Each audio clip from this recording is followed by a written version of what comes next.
Après Régis, ça sera Paul avec la France. Alors oui, j'ai gagné Bocuse d'Or il y a 1 an, mais j'apprends tous les jours. Le Bocuse d'Or, c'est l'un des plus prestigieux trophées dans le domaine de la gastronomie. Tu viens de gagner la plus grande compétition de gastronomie du monde, tu pourras pas espérer mieux. J'ai quasiment aucun souvenir de ça. Les seuls souvenirs très clairs que j'ai, c'est tout ce qui n'a pas marché pendant l'épreuve. Allez, les 2 dernières minutes pour Paul et Camille.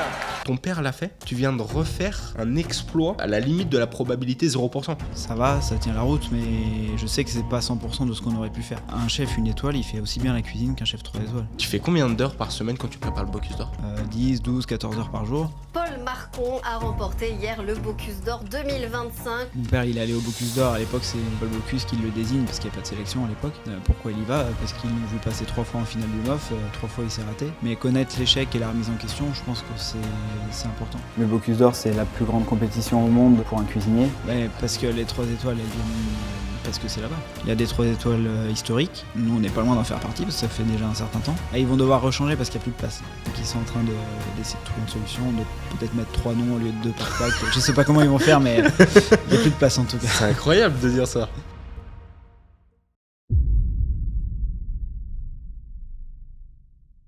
Bonjour et bienvenue à la Table des Chefs, le podcast qui accueille les bâtisseurs du monde de la cuisine française. Aujourd'hui, encore un immense invité, c'est notre premier 3 étoiles. On reçoit, sous les recommandations de Baptiste Pignol, que je salue d'ailleurs, un 3 étoiles et Bocuse d'Or en 2025. Vous l'avez deviné, aujourd'hui je reçois Paul Marcon. Paul Marcon, Bocuse d'Or 2025, restaurant Marcon à Saint-Bonnet-le-Froid. Aujourd'hui, on va parler de concours, d'exigences et d'étoiles Michelin.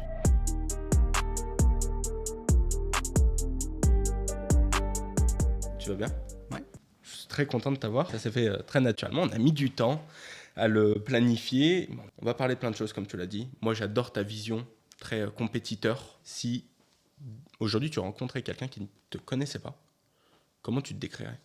Comme cuisinier, déjà, c'est le principe de base. Cuisinier, compétiteur, beaucoup. Bocuse d'Or. Voilà, amoureux de ce métier et de ce qu'on en fait au quotidien. Si on parle de la maison Marcon, si on commence pour poser le cadre, c'est quoi aujourd'hui ? Parce que je sais qu'il y a plusieurs établissements, ça se situe où ? Alors aujourd'hui, ça a commencé déjà avec mes grands-parents. À la base, c'est un bistrot, pompe à essence, bar du village. Pompe à essence ? Voilà. Ouais. C'est vrai ? À l'origine, c'est ça. Mes grands-parents, ensuite mes parents qui ont repris ça. Et puis d'année en année, ça s'est fait petit à petit, jusqu'à surtout un gros déclenchement avec le Goemio. Christian Millot qui a appelé mon père un jour en plein service et qui l'avait remarqué. Donc ça a donné un peu le ton. Et puis c'est devenu comme ça au fil des années quelque chose d'un peu plus gastro, même carrément gastro aujourd'hui. Et donc mon frère par la suite qui a repris aussi... le restaurant, comme on a beaucoup d'années d'écart, ça fait déjà plus de 20 ans qu'il est revenu, lui.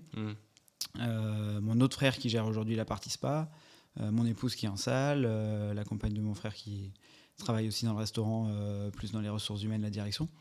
Donc c'est vraiment une entreprise familiale et aujourd'hui c'est le restaurant gastronomique, 3 étoiles, le bistrot dans le village, le bar à côté qu'on a remonté depuis, il avait disparu pour devenir un gastro, puis aujourd'hui il y a de nouveau une activité de bar une partie de l'année, en tout cas quand... le temps le permet. Depuis quand ? Depuis 5-6 ans, je pense, à peu près. Ok. Donc l'été, on fait des concerts, on fait la terrasse, le bar, etc. On a la boulangerie-pâtisserie, salon de thé, qui tourne beaucoup. Le spa donc, de mon autre frère, qui marche évidemment avec tous nos établissements. Et 3 gammes d'hôtels différentes, donc ça fait une quarantaine de chambres en tout. C'est énorme. C'est énorme. Moi, je l'ai appris en faisant tout ça, parce que, pour tout te dire, je connaissais le 3 étoiles de Marcon. Je ne savais même pas qu'il y avait... un hôtel, n'étant jamais allé à Saint-Bonnet. Et puis aussi, c'est une petite ville, on reviendra dessus tout à l'heure. C'est quoi ton rôle, toi, là-dedans ? Alors, mon rôle, c'est aujourd'hui de gérer la cuisine au quotidien, pas tout seul. On a un chef de cuisine qui est là depuis 8 ans et on travaille vraiment en binôme, puis avec notre sous-chef aussi. Vous êtes 2 chefs ? On est plus ou moins 2 chefs et puis un sous-chef qui est là depuis bientôt 5 ans aussi. Donc, Okay. On a vraiment ce noyau dur de la cuisine qui dirige l'équipe. Aujourd'hui, mon frère, ça lui permet d'aller un peu plus en salle, voir les clients pendant le service, etc. De gérer aussi d'autres choses. Il a son jardin, donc il gère aussi pas mal de choses au quotidien. Mais il est toujours avec nous en cuisine, bien sûr, quand il peut. Et puis, je fais beaucoup. Moi, c'est mon côté c'est ce que j'aime, le côté création. Donc j'ai repris pas mal ça en main, avec Lucas, notre chef aussi, avec d'autres. Donc on se lance avec mon frère, on réfléchit sur un produit qui arrive en saison. Donc lui il voit ce qui se passe chez les producteurs dans son jardin, tout ça. Moi j'ai moins cette vision-là. On se lance, on en parle, on en discute, et puis et après en général c'est moi accompagné de certains qui met un petit peu en œuvre la recette. On goûte, on débrief, on rectifie, chacun donne un peu son avis, et puis on essaie d'avoir quelque chose d'assez collégial à la fin. Okay. Vous êtes combien aujourd'hui ? En cuisine sur le gastronomique, on est 16 employés. Après, il y a toujours un peu de stagiaires, apprentis, etc. Juste sur l'établissement 3 étoiles. Juste sur le 3 étoiles. Après, si on prend toutes les entreprises avec le spa, la boulangerie, les cours de cuisine, etc., on est au-dessus de 100, presque 110 employés maintenant. Ah ouais, ok. En saison, quand on est ouvert. J'imagine que l'entreprise n'est plus que familiale. Avec les 3 étoiles, tu dois avoir des candidatures. Oui, forcément. L'entreprise est toujours familiale. On est toujours là, sauf exception, bien sûr. L'avantage, c'est qu'on est 3. Mon père est aussi encore un peu là, même si officiellement il est retraité. Mais ah ouais il est toujours bien là et il va voir les clients. Et dès qu'il est évidemment pas en déplacement pour autre raison, il est là. Donc l'avantage d'être 3, c'est que si on a besoin de se libérer pour une sélection d'un Bocuse d'Or, pour ci, pour ça, à droite à gauche, c'est toujours aussi intéressant d'aller faire. On peut se le permettre, il y a toujours quelqu'un qui est là, il y a toujours un chef de chez nous qui est là. Donc ça reste quand même quelque chose de très familial. On est les premiers à arriver le matin à 7h, on est les derniers à partir le soir. Mon frère est toujours quasiment le dernier à partir, en tout cas après la cuisine. Donc on est là tout le temps pour surveiller, oui. Forcément, il faut un petit peu, même si on a confiance. Surtout pour faire en sorte que chaque client soit servi de la même façon et dans l'esprit qu'on en a nous et qu'on a envie de transmettre. Tu as commencé la cuisine à quel âge ? Je suis rentré à l'école hôtelière à 14 ans. Ouais. Mais bon, forcément, j'avais déjà expérimenté un petit peu à la maison aussi. Ouais. T'es tombé dans la marmite ? Ouais. Ok. J'ai fait un peu de stage au départ parce que c'est souvent là où il manque du monde. Donc, je fais un peu de salle au bistrot, servir des carafes d'eau, des panières de pain quand j'étais vraiment gamin. Et c'est quoi que t'appelles vraiment gamin ? T'as commencé vraiment à quel âge ? Je sais pas, je pense que je devais donner... Alors, je travaillais pas vraiment. Hein. Oui, j'imagine. Je donnais des coups de main à un week-end où il y avait besoin de petites mains. Je sais pas, à 11 ans, je devais servir des carafes d'eau. Ouais. Incroyable. Mais en même temps, j'ai jamais aimé les colonies de vacances. J'étais un peu insociable. Ah ouais ? Pas tout à fait, mais j'étais très timide quand j'étais enfant. Et j'ai jamais aimé ces trucs de vacances que tout le monde a l'habitude de faire. Donc, ma mère m'a dit, de toute façon, on n'a pas le temps de s'occuper de toi, on travaille. Donc, si tu vas pas là-bas, tu vas travailler avec nous. J'ai dit, ok. Pas compliqué de travailler dans l'entreprise de ton père, où il y a aussi ton grand frère. Quand tu es timide, quand tu as 11 ans, est-ce que tu n'as pas, par le nom, par ta timidité, une pression folle sur les épaules déjà ? Non, après c'était pour donner des petits coups de main à l'époque. C'était pas. J'avais pas de responsabilité sur moi. Ouais. Et puis on a ce côté très familial dans l'équipe, aussi avec le personnel, qui fait que c'est vraiment une petite famille pendant la saison quand on est ouvert. Quand le gastro est ouvert de début avril à juste avant Noël, tous ceux qui sont là pour l'année, ça devient un peu une petite famille en général. Donc tout le monde était aussi. Moi je m'entendais bien avec. Plein de personnes de l'équipe et comme j'étais le petit, il me taquinait, donc c'était plutôt bienveillant et puis accessoirement je donnais un coup de main donc ça les aidait aussi. T'es vite intégré donc et donc tu commences à 11 ans. Un des éléments les plus marquants de ton parcours, un des plus gros succès, ça a été ce Bocuse d'Or il y a un peu plus d'1 an. C'était un rêve de gosse déjà quand t'avais 11 ans ou il arrive quand ? Je pense que ça commence à peu près à 10 ans. Il y a Serge Vieira qui travaille à Saint-Bonnet à ce moment-là, qui prépare le Bocuse d'Or. Alors moi, je suis pas encore dans la cuisine, loin de là, donc je suis pas vraiment de très près, mais je vois ce qui se passe. T'es loin. T'es loin de ça, mais tu es au courant. Oui, mais ça se passe à Saint-Bonnet, donc je le vois quand même, je vois qu'il se passe des choses. Et mes parents m'emmènent à Lyon pour voir la finale dans les tribunes. Et moi, j'ai toujours aimé cet esprit sportif de compétition, etc. Quand il y a les JO, quand il y a une Coupe du Monde n'importe quel sport, je regarde tout le temps. J'ai jamais été suffisamment bon dans le sport pour en faire mon métier, donc malheureusement j'ai pas fait carrière, mais donc cet esprit de stade de foot, un peu d'ambiance de concours là, je me suis dit c'est incroyable. Je savais pas encore que j'allais forcément rentrer dans le métier par la suite, mais après je suis rentré à l'école hôtelière. J'ai voulu faire un premier concours parce que pareil, cet esprit de compétition. Et après, quand tu commences à rentrer dans les concours, ça donne envie, comme un sportif qui vise la Coupe du Monde ou les JO, ça donne envie d'aller viser un peu plus haut tout le temps, sans savoir qu'un jour on y arrivera peut-être pas. Mais en tout cas, l'envie d'aller viser un peu plus haut. Ouais, bien sûr. Et puis c'est le Graal, quoi. Complètement. Mais c'est passé d'un rêve d'avoir vécu ça de très loin, mais d'avoir senti cette ambiance-là à Lyon en 2005. C'est devenu un espèce d'objectif quand j'ai commencé à moi-même faire des concours, même si c'était un tout autre niveau. Et puis après, c'est devenu une réalité. Donc c'est le cheminement assez long. Ouais. Qui le remporte en 95, le Bocuse d'Or? 95, c'est mon père. Voilà. Je me suis dit, du coup, ça doit être ça le début de l'histoire. Je me suis dit, pour ça mais moi, j'étais pas né. Donc, mais il t'en parle pas?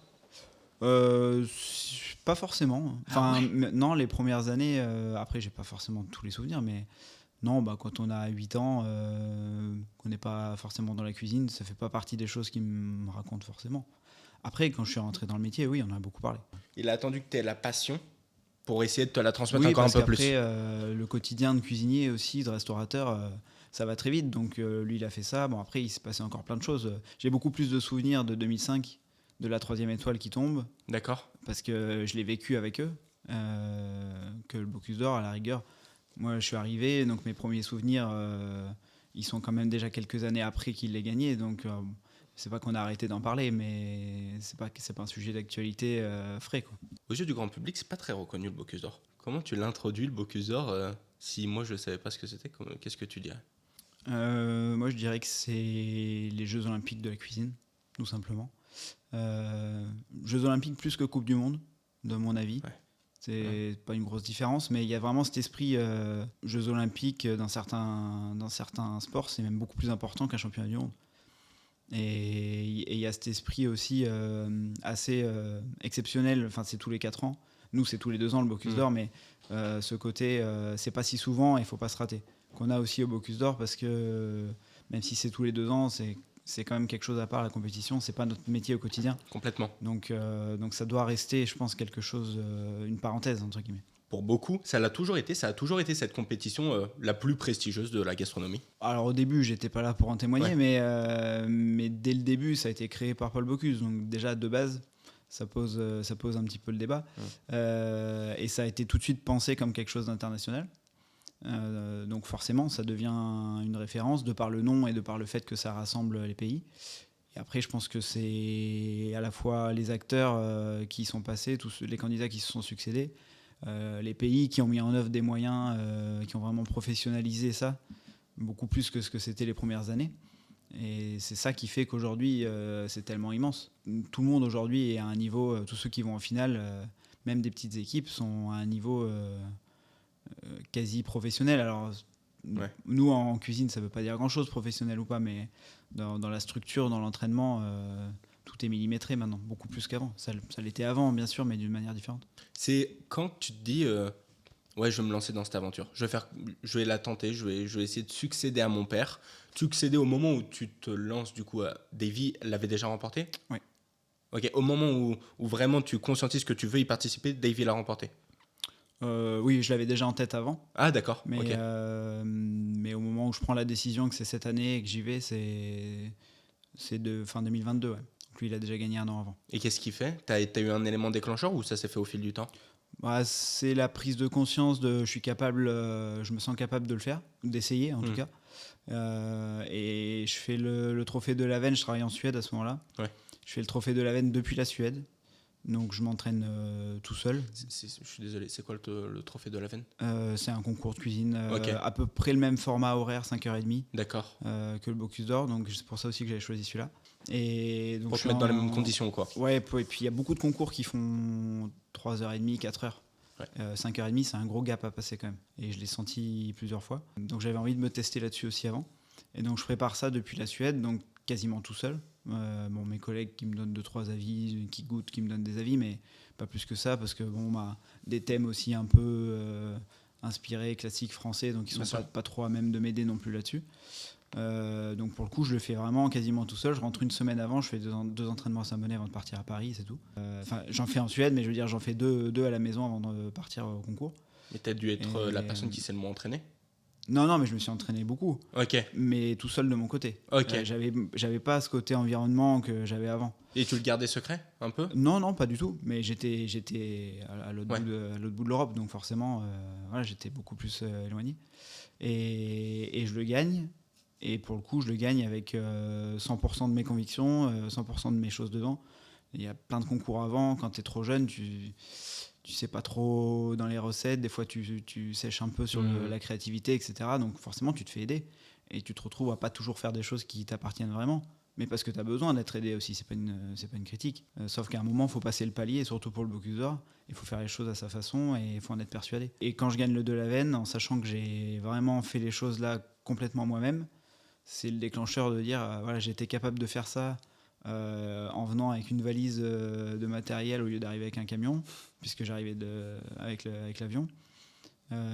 J'étais capable de faire ça, de faire les choses à ma façon, de le gagner quand même. Et j'ai pris du plaisir à j'étais vraiment persuadé de ce que je présentais et c'était moi, quoi. Et c'est là où ça a vraiment fini. J'avais déjà l'année suivante en tête pour la sélection France, mais ça a fini de faire le déclencheur de dire maintenant je suis sûr. Mais tu dois avoir beaucoup de poids qui, je pense, doivent te retenir parce que quand on pèse le pour et le contre, c'est peut-être le pire choix d'y aller à cette compétition. On rappelle, donc, c'est une des compétitions les plus prestigieuses. Ton père la gagne. À ce moment-là, tu vas pour fêter les 20 ans des 3 étoiles de l'établissement. Donc 2023-2024, c'est ça. Tu les as eu en 2005. 2005, ouais. Si tu perds, tu mises gros. Toi, tu te projettes là-dessus, tu te dis, si je perds... forcément, sur le papier, déjà en étant fils d'eux et en rentrant dans les concours de cuisine, même ne serait-ce que de rentrer en cuisine à l'école hôtelière, et encore plus dans les concours, forcément, je m'expose. Bon, ça, j'ai appris à faire avec, c'est pas le problème. Il y a des bons et des mauvais côtés, c'est comme tout, hein. Je suis pas là en train de me plaindre, loin de là. Bien sûr. Maintenant, le Bocuse d'Or, c'est une autre affaire, parce que c'est beaucoup plus exposé. Mon père l'a gagné. Il a été directeur du concours pendant un certain nombre d'années. Je mets tout de suite les choses au clair pour les mauvaises langues. Il s'est retiré du concours au moment où je me suis inscrit. Oui, bien sûr. Et il a gagné. C'est pas comme s'il avait fait 3e, 4e, 2e. Il n'y a pas de marge. Tu peux faire que pareil ou moins bien. Il n'y a pas d'entre-deux. Donc forcément, sur le papier, j'ai beaucoup plus à perdre qu'à gagner. À m'exposer. Et donc pourquoi tu y vas ? Mais j'y vais parce que j'aime la compétition. Ouais. Ça fait à ce moment-là, au moment où je m'inscris, pas loin de 10 ans que je fais des concours. J'en ai fait un certain nombre. Et j'ai envie d'aller plus haut. Et puis je me sens légitime à le faire. Après, ça marche pas. J'aurais pu me planter à la sélection France. Voilà. Mais je me sens en tout cas en capacité de tenter ma chance. Et donc je me dis, ok, alors si j'y vais pas par peur de m'exposer et de perdre, dans 15 ans, 20 ans, je vais regretter de l'avoir jamais fait. C'est sûr. C'est pas à 60 ans que je vais aller faire le Bocuse d'Or. Ouais, tu m'étonnes. Je me suis dit, ce serait vraiment une mauvaise chose de donner raison à ceux qui font rien et qui critiquent. Moi, j'ai juste envie de faire mon truc, donc j'y vais pour moi, pour pas avoir de regrets, pour le faire. Ouais.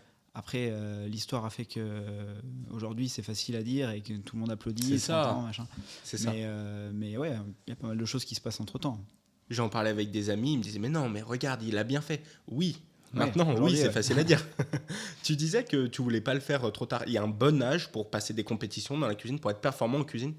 Je pense qu'il n'y a pas vraiment de bon âge, mais il faut quand même une certaine condition pour obtenir un concours comme ça. Comme le sport. La journée, ouais, comme le sport. La journée à Lyon, c'est un marathon. Il n'y a pas vraiment d'âge. Quelqu'un comme Davy qui l'a gagné, entre guillemets, un peu plus âgé peut-être que la moyenne. Mais par contre, c'est un athlète à côté, quoi. Donc il était préparé pour, il savait où il allait. Il y a quand même, je pense, une fenêtre de tir entre aller 27, 28, d'avoir quand même suffisamment de bagages. Peut-être 40, sauf exception. Ça m'est sauté à l'esprit. T'étais pas le plus jeune à l'avoir remporté ? Je sais que Serge était assez jeune aussi quand il l'a eu en 2005. Parce que toi, t'as quel âge du coup quand tu l'as ?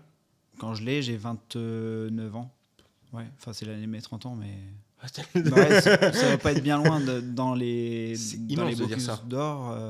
Ça doit pas être bien loin. Il a mais quel âge, après, Maxence? Je crois qu'il est un peu plus âgé que moi. J'ai plus en tête. Ah ouais, moi j'aurais dit l'inverse, mais peut-être. Je pense qu'il a 1 an ou 2 de plus Ok, que moi, d'accord. mais je vais peut-être dire une bêtise. Tu postules, ils te retiennent ou non pour la France. Ouais. Sur la France, il n'y en a qu'un seul qui est pris. Il y en a 20 des Mm. candidats, c'est ça? Il y a un certain nombre de dossiers, je sais plus exactement. Après, ils en prennent 6 sur dossier. Ok. On est 6 à la vraie sélection à Paris. Comment ils retiennent ton dossier? C'est le nom, c'est On envoie recettes, fiches techniques, photos, explications, etc. recette de quoi? Une recette. Il donne un thème, comme un thème de concours, hein, un plateau à faire. Ah, ok.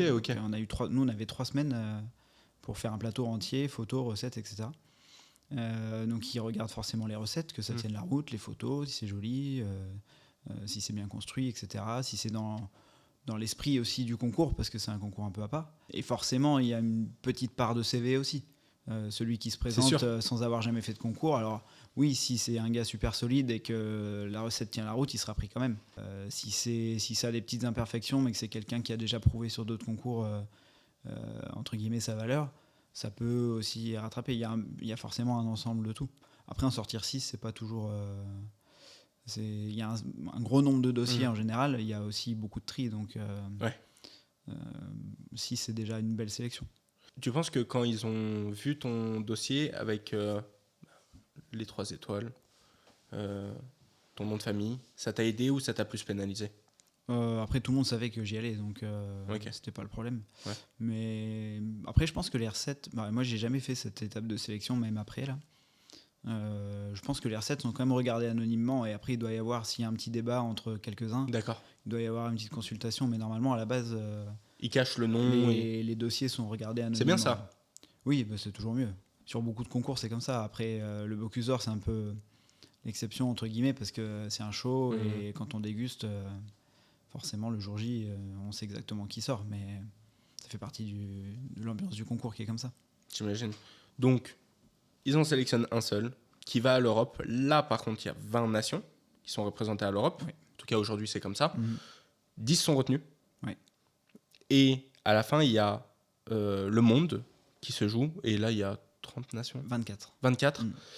Et donc, on a un podium avec des points et un classement. Donc, toi, au moment de l'Europe, tu fais 5e.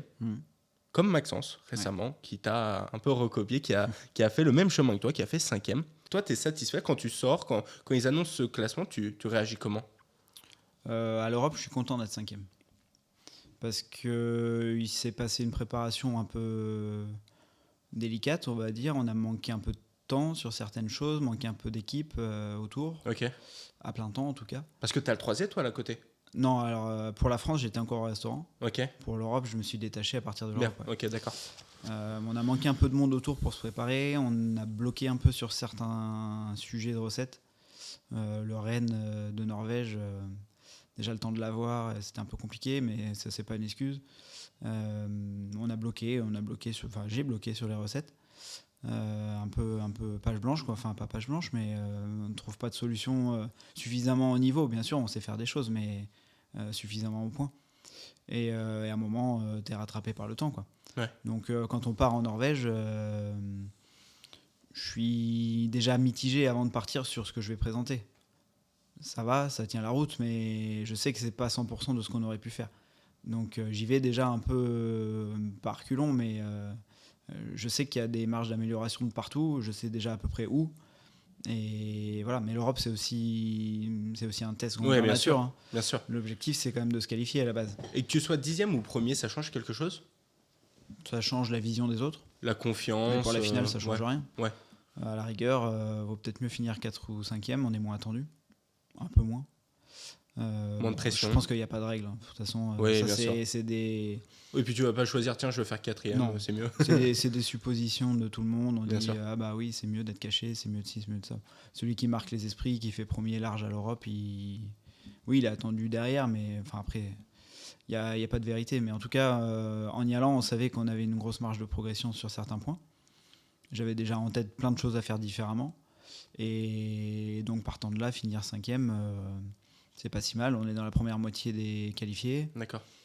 On a quand même fait des choses bien en termes de travail, de rigueur, d'organisation. Même dans les recettes, il y avait bien sûr des choses bien, évidemment. Il en manquait un peu, mais donc on a quand même montré quand même de quoi on était capable. On n'est pas non plus passé pour des nuls. Voilà. Pourtant, la presse te loupe pas. Ouais, ça va encore. J'en ai vu. Alors peut-être que tu sais, peut-être que du coup ça fait plus de clics parce qu'ils te loupent pas et donc moi je vois les pires. Mais il y a des gens qui disaient la désillusion. Je pense qu'ils se rendent pas compte. La 5e désillusion. Oui, après, bon, moi je regarde pas tout ça. Ouais, ça va, t'arrives à te Je suis détacher. Non, mais quand je rentre, je suis plus l'avion du retour. Je suis plus couteau entre les dents à savoir sur quoi faut bosser pendant tout l'été. T'y penses déjà? Ah oui, bah oui. Oui, parce qu'on est qualifié, on va y aller à la finale. C'est déjà le principal, heureusement. Ouais. Là, ça aurait été une grosse désillusion, c'est de ne pas se qualifier pour la finale. C'est jamais arrivé pour un Français. Ah ouais, ok. De ne pas aller à Lyon, c'est jamais arrivé. Derrière, on sait ce qu'il reste à faire et moi, je remets tout en place après. Pendant le printemps et l'été, je suis chez moi, mais je ne suis pas trop au restaurant. Je donne des coups de main si besoin. Et je travaille de mon côté sur recruter une nouvelle équipe, en partie. Alors, pas ceux qu'on a vus le jour du concours, pas le coach et la commis, ça restait les mêmes. Mais ceux qui encadrent, ceux qui aident au quotidien, ceux qui font que les choses sont plus fluides, plus faciles. C'est pas que les gens d'avant étaient moins professionnels, mais fallait de la disponibilité surtout, à plein temps. Parce que là, pour la finale, c'est la dernière, on ne peut pas se rater. Et puis, il fallait des gens de grande confiance, donc il fallait trouver quelqu'un.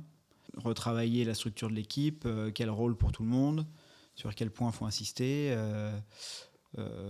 qui on fait venir en dégustation, pourquoi on les fait venir, qui on écoute moins. Sur Tu quel vas jusqu'à sujet. ce choix-là de détail? Ah oui.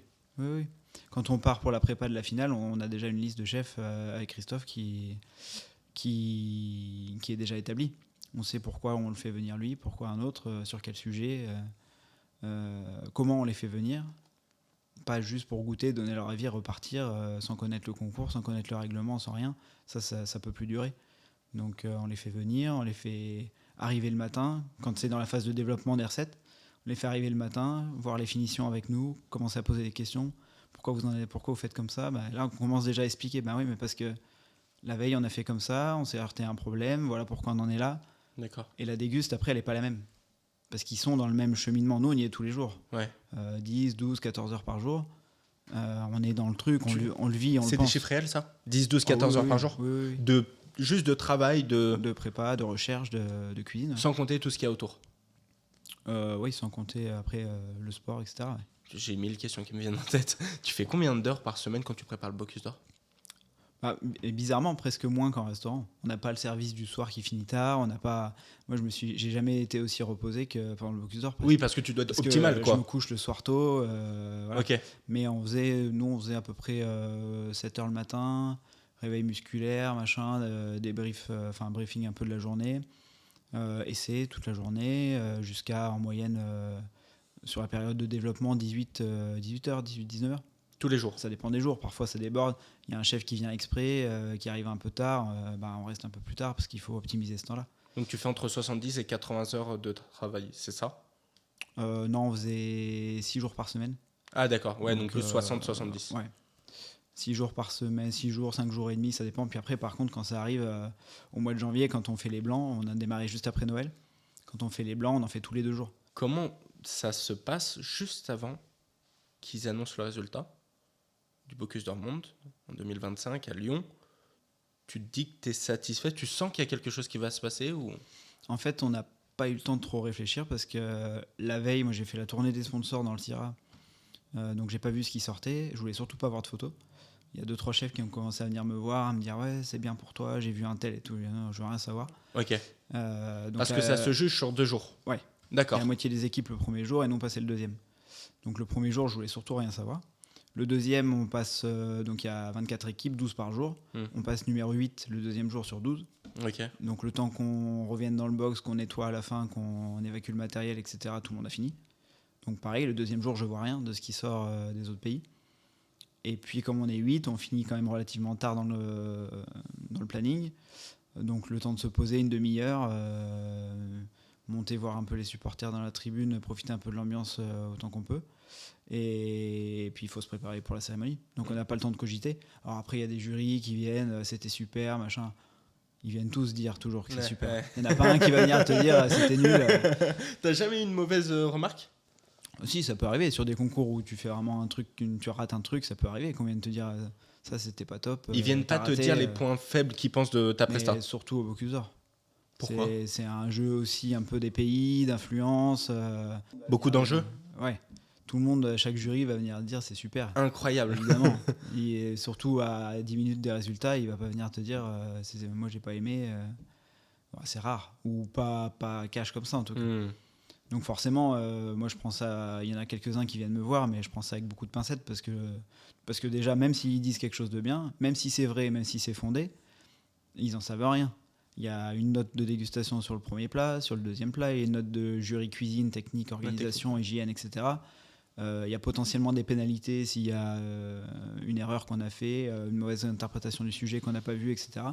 Donc il y a tellement de critères que personne ne le sait à part l'huissier qui fait le total. Et toi, du coup, tu te sens comment? Tu te sens confiant? Nous, on est surtout, quand on sort de là, on est surtout content de ce qu'on a fait. Ouais. On a envoyé dans les grandes lignes exactement ce qui était prévu. Ok. Toujours des petits détails qui, le jour J, voilà, mais qu'on arrive plus ou moins à compenser, donc ça marche bien. On envoie à l'heure, on envoie chaud, on envoie... Voilà. Donc nous, on est content de ce qu'on a fait. Après, on ne sait pas ce qu'ont fait les autres, donc on attend, quoi. À chaque fois que je parle du Bocuse d'Or avec quelqu'un qui l'a passé, qui a épaulé quelqu'un qui le passait, il y a toujours une anecdote qui ressort de malade. Je sais pas si je peux le dire, au pire je couperai, je lui demanderai. Maxence, je sais pas si t'as su, il s'est fait casser son camion. Ouais. Truc de fou, la veille. Il se fait casser le camion, mais que l'avant. Donc ils lui prennent pas le matos qui est à l'arrière, donc tant mieux, limite. Ils s'en fichent et je crois qu'ils ont toujours pas déposé de plainte ou je ne sais quoi. Toi, t'as eu un élément marquant, une situation qui a marqué cette expérience? Bah nous, je pense que le plus gros marquant, c'est 2 semaines avant. Sur un blanc, il y a Camille, ma commis, qui a la main. Elle se plaint déjà depuis 2-3 jours. Le matin, on fait... avant, on faisait réveil musculaire, etc. Quand on fait les blancs, on le fait un peu moins, parce que pas tous les jours. Parce que c'est très fatigant avec les blancs. C'est comme l'examen blanc. Ouais. Voilà, c'est ça. Donc c'est conditions réelles, 5h30 de concours, 1 heure d'installation, 1 heure de rangement. Enfin, ça prend la journée, quoi. Ça fait déjà plusieurs jours. Le matin, on fait toujours quand même ce petit tour de table. Comment ça va aujourd'hui, etc. Moi, je vais le dire honnêtement, j'ai toujours trouvé ça un peu... bullshit. Ouais. Et comme quoi, ça l'est pas tout à fait, parce que ça faisait plusieurs jours qu'elle se plaignait. Ouais. Un peu de l'épaule, tout ça. Et là, on fait un blanc. Ce jour-là, coup de bol, c'est le seul blanc où viennent nous voir notre équipe d'ostéo, kiné et prépa physique. Okay. Les 3 qui travaillent ensemble à la sauvegarde. Ils viennent nous voir ce jour-là pour voir un blanc, parce qu'ils nous suivent depuis le début, donc il fallait voir aussi l'aboutissement du truc. Et ce jour-là, pareil, la main qui gonfle pendant l'épreuve et tout, jusqu'à la fin, mal et tout. Et ils regardent, ils disent mais c'est pas normal. Donc ils lui trouvent un rendez-vous en urgence avec une médecin du sport, qui l'envoie en urgence recommandé chez un angiologue, un scanner, je sais pas quoi. Et il lui trouve une thrombose à l'épaule. Une veine bouchée, 50% dans l'épaule. Donc le sang passe plus jusqu'à la main. Ok. À 2 semaines du concours. Et elle a quel rôle dans la brigade? C'est ma commis, donc elle fait la moitié du travail. Donc, et on est ensemble depuis le début. On a fait la France, l'Europe, elle a toute cette expérience. Impossible de changer. On a un deuxième commis qui existe, et c'est là qu'on a mesuré l'importance d'en avoir un. Mais lui, il n'a pas cette expérience-là. Alors tout de suite, on le met en condition, on essaie de le préparer, mais il reste que 15 jours. Donc elle, anticoagulant, etc. Et puis le problème, c'est que voilà, une thrombose, si le caillot se détache, potentiellement, ça va dans le cœur, ça va... donc il y a quand même un risque, jusqu'à temps de savoir que c'est pas trop risqué, mais à un moment, on sait pas, en fait. Donc elle revient pas. Moi, c'était la journée où on prend les photos. Donc je la voyais pas revenir, je savais pas ce qui se passait. Je demande à Claire... Mon assistante à côté, elle me dit je l'ai pas dit à l'équipe encore, mais en fait elle va pas revenir là. Non. Là elle revient pas, elle est rentrée, elle est encadrée, il y a quelqu'un avec elle, elle est à la maison, mais là elle va pas revenir ici tout de suite. Donc 15 jours avant, après le coup dur. Après elle continue les rendez-vous, on essaie d'avoir plusieurs avis, etc. Nous on a un entraînement à faire, donc moi je dois continuer, donc on met le deuxième commis pour commencer à le préparer lui au cas où. Et puis moi il faut que je continue aussi à m'entraîner. Elle passe de l'autre côté, elle regarde avec le bras en écharpe et elle lui dit ce qu'il faut faire. Et paradoxalement, ça lui a aussi permis d'avoir la vision extérieure de tout ce que les coachs lui disaient, de mettre en place des gestes. Ça doit aider un peu. Et ben, elle a vu tout ça de l'extérieur, donc ça a sans doute aidé aussi un peu. On s'en serait bien passé quand même. Mais, ouais, tu m'étonnes. Et au final, 4-5 jours avant, on n'était pas encore sûr qu'elle soit là. Et elle fait le dernier blanc. Je crois qu'on lui refait faire le dernier blanc pour tester un peu. Ok. Avec tout ce qui avait été mis en place, manchon de compression, anticoagulant, etc. On lui avait fait une petite estrade parce on avait remarqué qu'elle avait été... C'était pas le déclencheur, mais qu'elle était aussi un peu haute sur le plan de travail. Enfin, elle était un peu petite pour le plan de travail. Bien sûr. Donc on lui fait une estrade bricolée qu'on a peint en bleu, blanc, rouge pour poser derrière. Et elle fait le dernier blanc pour se tester. Alors, elle continue un peu, ça force un peu, elle a un peu mal, mais on a un peu le feu vert des médecins quand même. Et le dernier shot, c'est le jour J, quoi. C'est entre guillemets, serre les dents et c'est elle qui fait le choix, bien sûr. Personne ne l'a forcé, évidemment, et elle prend la décision avec tous les avis qu'il y a autour.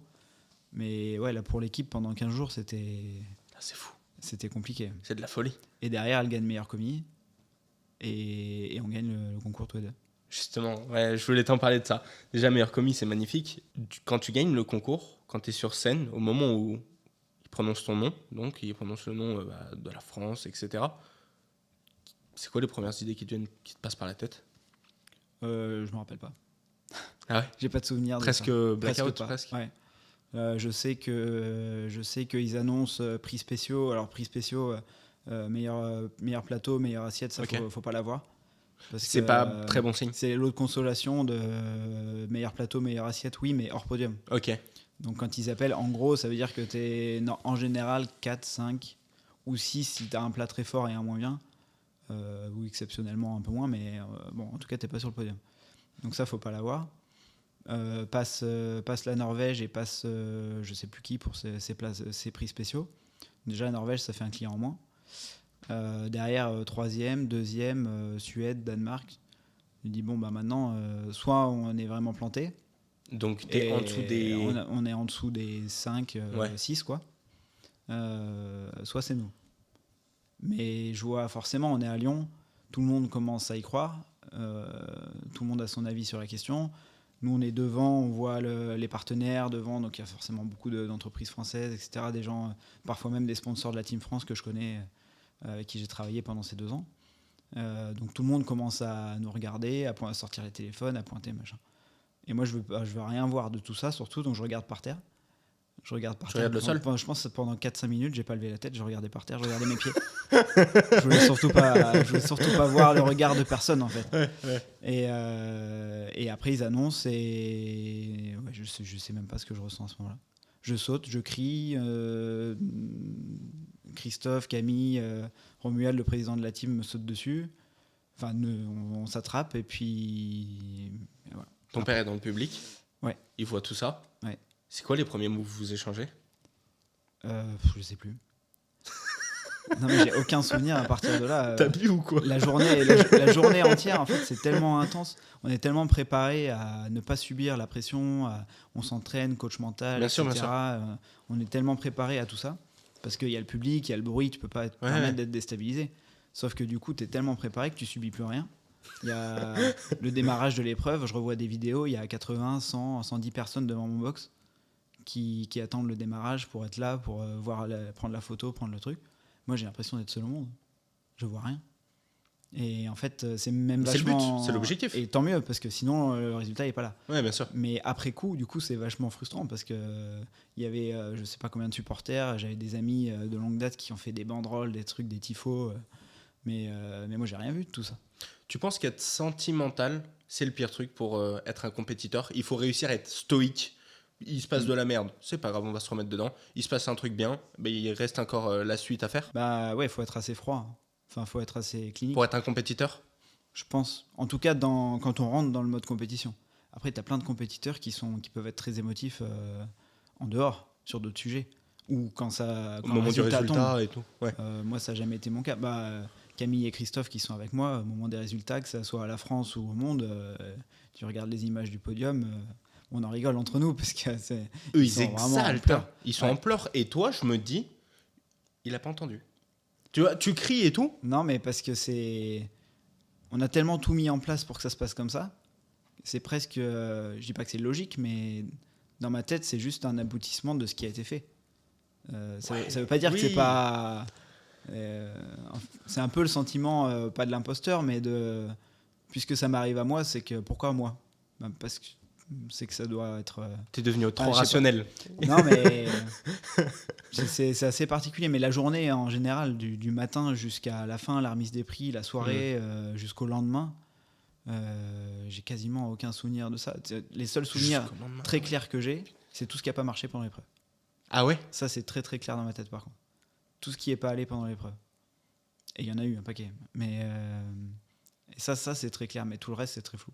Moi, quand je regarde le résultat, j'ai envie de te prendre par les épaules. Tu viens de gagner la plus grande compétition de gastronomie du monde. Tu ne pourras pas espérer mieux. Et comme je t'ai dit, comme tu l'as très bien dit tout à l'heure, ton père l'a fait. Tu viens de refaire un exploit à la limite de l'improbable, quoi. À la limite de la probabilité 0%. Et donc, ça me choque que tu dises ça. Ça se passe comment les 2 semaines qui suivent ça ? Le téléphone sonne, j'imagine. Ouais, alors heureusement dans la Team France, on est quand même encadré avec une équipe de com, donc j'ai été un peu épaulé là-dessus parce que sinon je sais pas comment j'aurais fait. Déjà le téléphone, quand je l'ai rallumé, je t'explique pas. Mais les 2 semaines suivantes, ouais, c'est beaucoup d'interviews, téléphone, vidéo. On est monté à Paris faire quelques plateaux radio-télé. T'as reçu un coup de fil auquel tu t'attendais pas d'une personne où tu dis mais c'est pas possible? Pas souvenir, en fait les coups de fil je les ai même pas pris quoi. Non mais j'avais même pas le temps, donc non, j'ai pas souvenir d'un coup de fil marquant. Il y a eu le message, bon c'est sur les réseaux sociaux hein, mais le message du président quand même. Magnifique. C'est toujours particulier quoi qu'on en pense. Tous les gens importants du métier, les gens qui me tiennent à cœur, ils étaient là. Il y a une vraie solidarité. Donc la plupart étaient présents parce que le Sierra, tout le monde est là. Donc je les ai vus en direct en fait. Tous ces gens-là à la soirée, après quand on a fait la soirée de clôture, après y a tous ceux qui étaient dans les jurys, plein de chefs qui étaient invités, donc c'est là qu'après tu croises tout le monde, mais ils viennent me voir directement. Tu penses que quand tu as le drapeau français sur ton col, en tant qu'écusson, quand tu représentes la France, quand de plus est, tu t'appelles Marcon, tu es plus attendu? Je pense qu'on a une certaine pression en tant que candidat français à Lyon. À domicile, avec... on parle quand même de cuisine, donc c'est la France quand même. La cuisine et la France, il y a quand même une relation. Donc ouais, il y a une certaine forme de pression, mais après, mon nom aussi, mais comme je disais tout à l'heure, ça fait longtemps que je me suis débarrassé de tout ça. Parce que sinon, t'avances pas. En fait, si tu commences à te prendre la tête avec ça, tu fais rien. Sinon, je change de métier, en fait, je vais faire autre chose. Mais après, cette pression-là, moi, je l'ai ressentie, pas la pression, mais l'engouement, je l'ai senti la veille. On fait la tournée des sponsors, j'étais le premier à critiquer ce truc-là en disant, tu passes le 2e jour, tu vas aller te taper 5 heures dans les allées du Sierra bondé pour faire le tour des sponsors. Alors oui, c'est eux qui nous permettent de s'entraîner, donc faut les remercier, mais c'est peut-être pas le bon jour pour le faire. J'étais le premier à critiquer ça. Et en l'ayant vécu, alors on n'a pas emmené Camille par contre, parce qu'avec ses problèmes, c'était surtout pas. Puis elle est un peu plus émotive, alors c'était pas trop l'endroit pour l'emmener. Mais j'y suis allé tout seul avec. Je sais même plus s'il y avait Christophe avec moi, mais il y a des gens de la Team France. Okay. Donc je fais 5 heures dans les allées. On essaie quand même d'accélérer un peu sur chaque stand pour gagner un peu de temps. Je suis arrivé au bout, arrivé à l'avant-dernier stand. On est dans le village des chefs là, en plus où tu croises tout le monde. Et je dis à la chargée des partenaires, je dis sur le dernier stand, pose la question, demande-leur s'ils n'ont pas une salle, un truc derrière, moi je suis rincé. Et donc je suis au milieu du village VIP, ils nous mettent une petite salle de réunion derrière, et je me pose pendant 1h30 dans la salle en attendant, parce que j'étais obligé d'attendre de faire la photo officielle. Et comme on avait pris de l'avance sur le planning, j'étais en avance. Et je me pose avec mon application de respiration, je suis au milieu du village des chefs avec du bruit de partout, et je dors dans le village. C'est qui le mec qui dort là? Je suis enfermé. Hein. On s'était mis dans une salle de réunion enfermée. Ah ok, j'ai cru que tu dormais sur... Non, on était 3-4 dans la salle, mais t'as le bruit quand même, c'est pas fermé en haut. Ah oui, c'est les murs que tu peux mettre. Les trucs de salon. Ouais. Et tout ça pour dire que en fait, l'énergie que j'ai perdue là et que je critiquais d'avoir perdu en me disant c'est pas le bon moment pour faire ça, je l'ai gagnée en ressentant l'engouement et l'attente des gens. Parce que nous, on est à Écully, on s'entraîne dans notre cuisine, ça fait des mois qu'on est là. T'es chez Davy. Ouais, C'est ça. on a la tête dans le guidon, dans nos recettes. On voit même plus ce qui se passe à l'extérieur, c'est presque un peu trop des fois.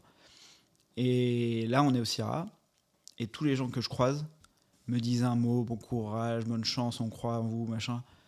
Je croise des écoles hôtelières, une prof d'école hôtelière il y avait un reportage sur le 13h de TF1 sur la prépa mentale qu'on faisait, etc. Une prof d'école qui fait du triathlon, je crois, qui m'arrête avec son petit groupe d'élèves. Elle avait emmené un peu ses meilleurs élèves, 5, 6, voilà. Incroyable. Et elle me dit merci, j'ai vu le reportage, moi je crois beaucoup en la prépa mentale, merci beaucoup, on fait des photos. Enfin, tu te fais arrêter tout le temps. Et du coup, ce que tu perds en énergie, tu le gagnes en espèce de boost de... En fait, on n'est pas tout seul, quoi. On le sait, bien sûr, parce qu'on a le drapeau, on représente la France, on est au courant de tout ça. Mais à la fin, on a tendance à l'oublier, parce que quand on s'entraîne, on n'est pas nombreux.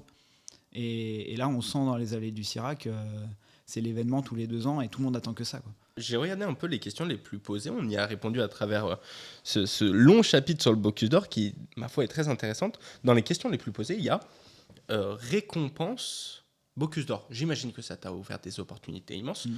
Tu le fais pour la compétition ou il y a une prime derrière?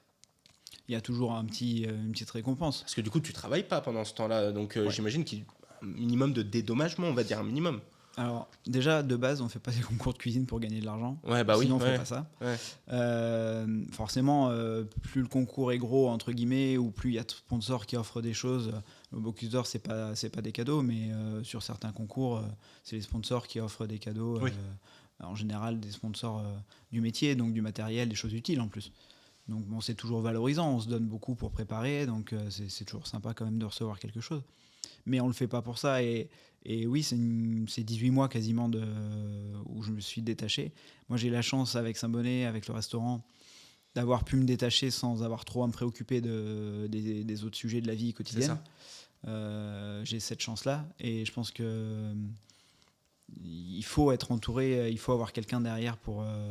que ce soit sa propre entreprise ou son patron, ou il faut avoir quelqu'un qui suit derrière, parce que la Team France prend beaucoup de choses, beaucoup plus que ce que c'était à une certaine époque.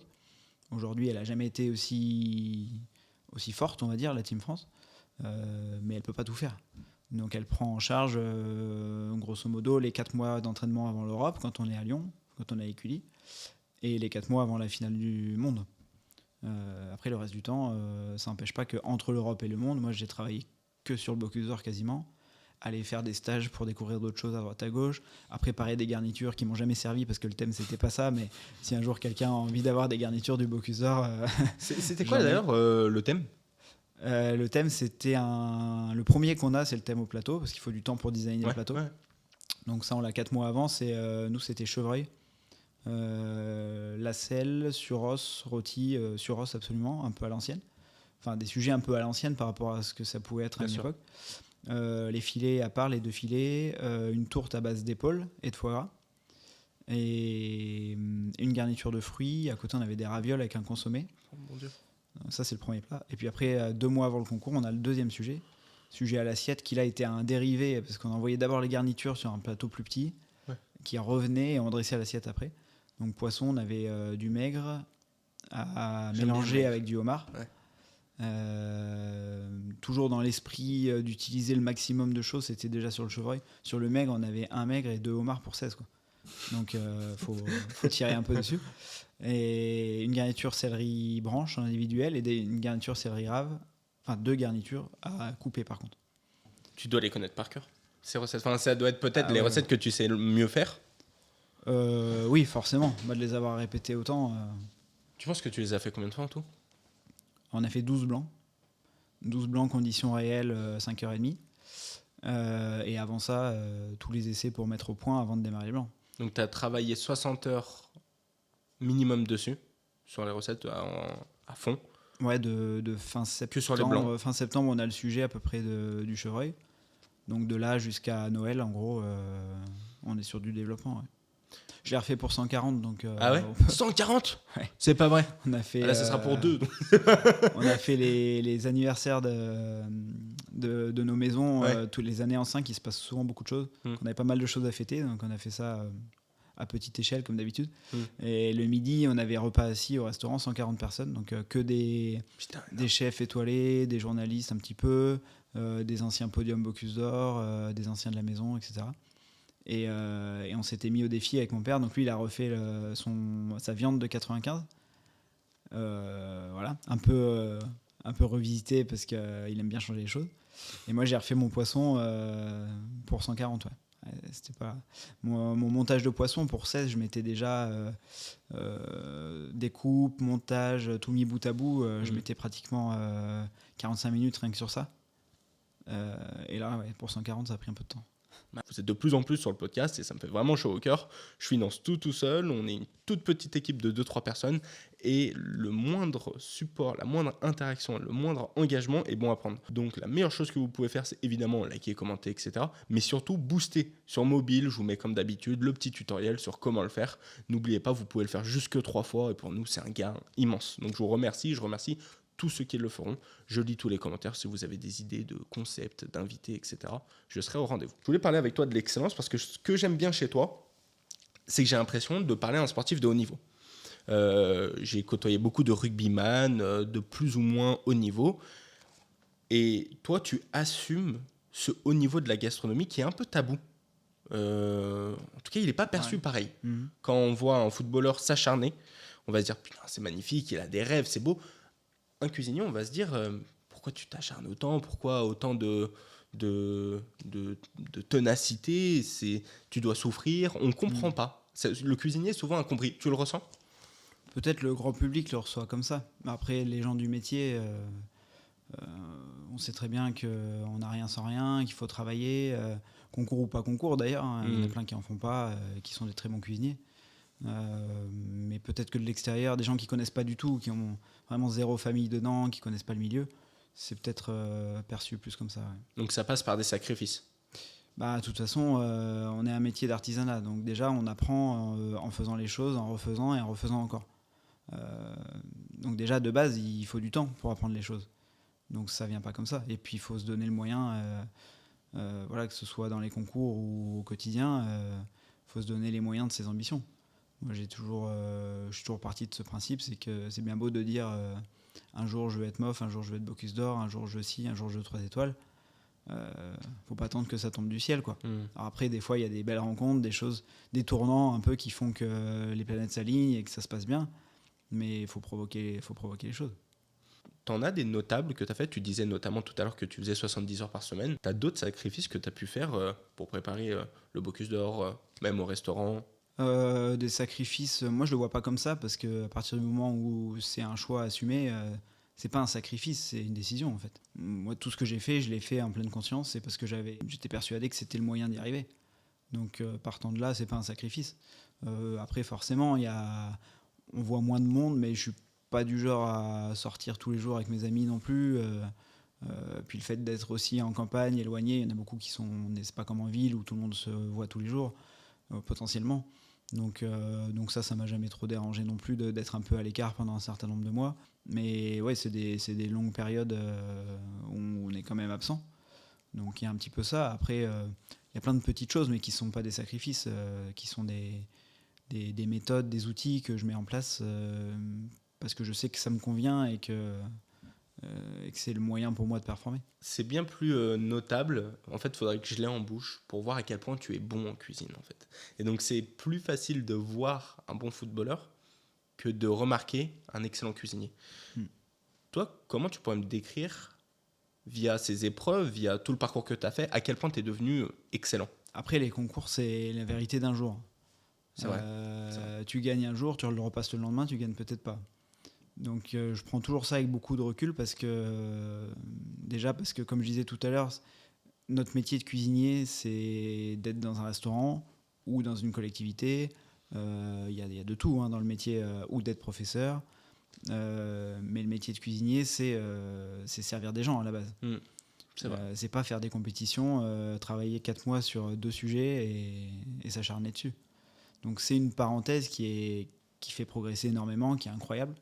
Mais ça doit rester quelque chose quand même un peu à part. Oh, mais j'ai quand même l'impression que toi, ça te galvanise ces concours-là, non? Ah oui, mais moi, ça m'a toujours...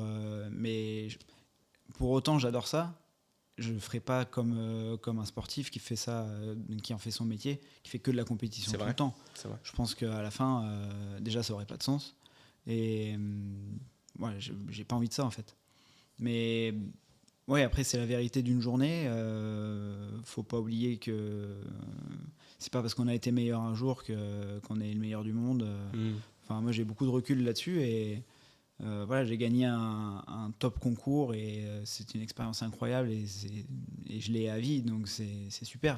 Et c'était mon objectif, donc c'est parfait. Mais voilà, ça veut pas dire, je suis pas là dans la rue en train de dire je suis le meilleur du monde, loin de là. Et puis ça reste que de la cuisine.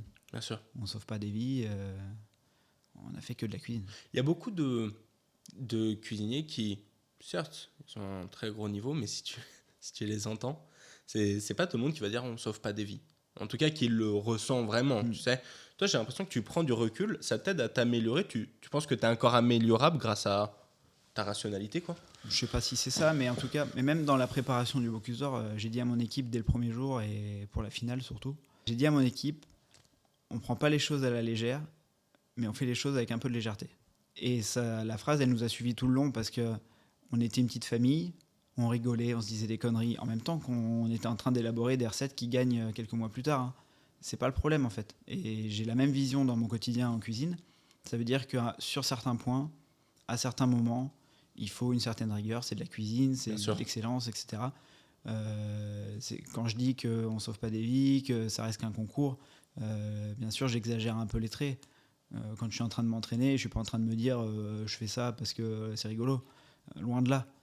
Mais il faut aussi avoir ce recul-là de dire c'est pas parce qu'on fait les choses correctement qu'on ne peut pas avoir un tout petit peu de bonne humeur. Voilà.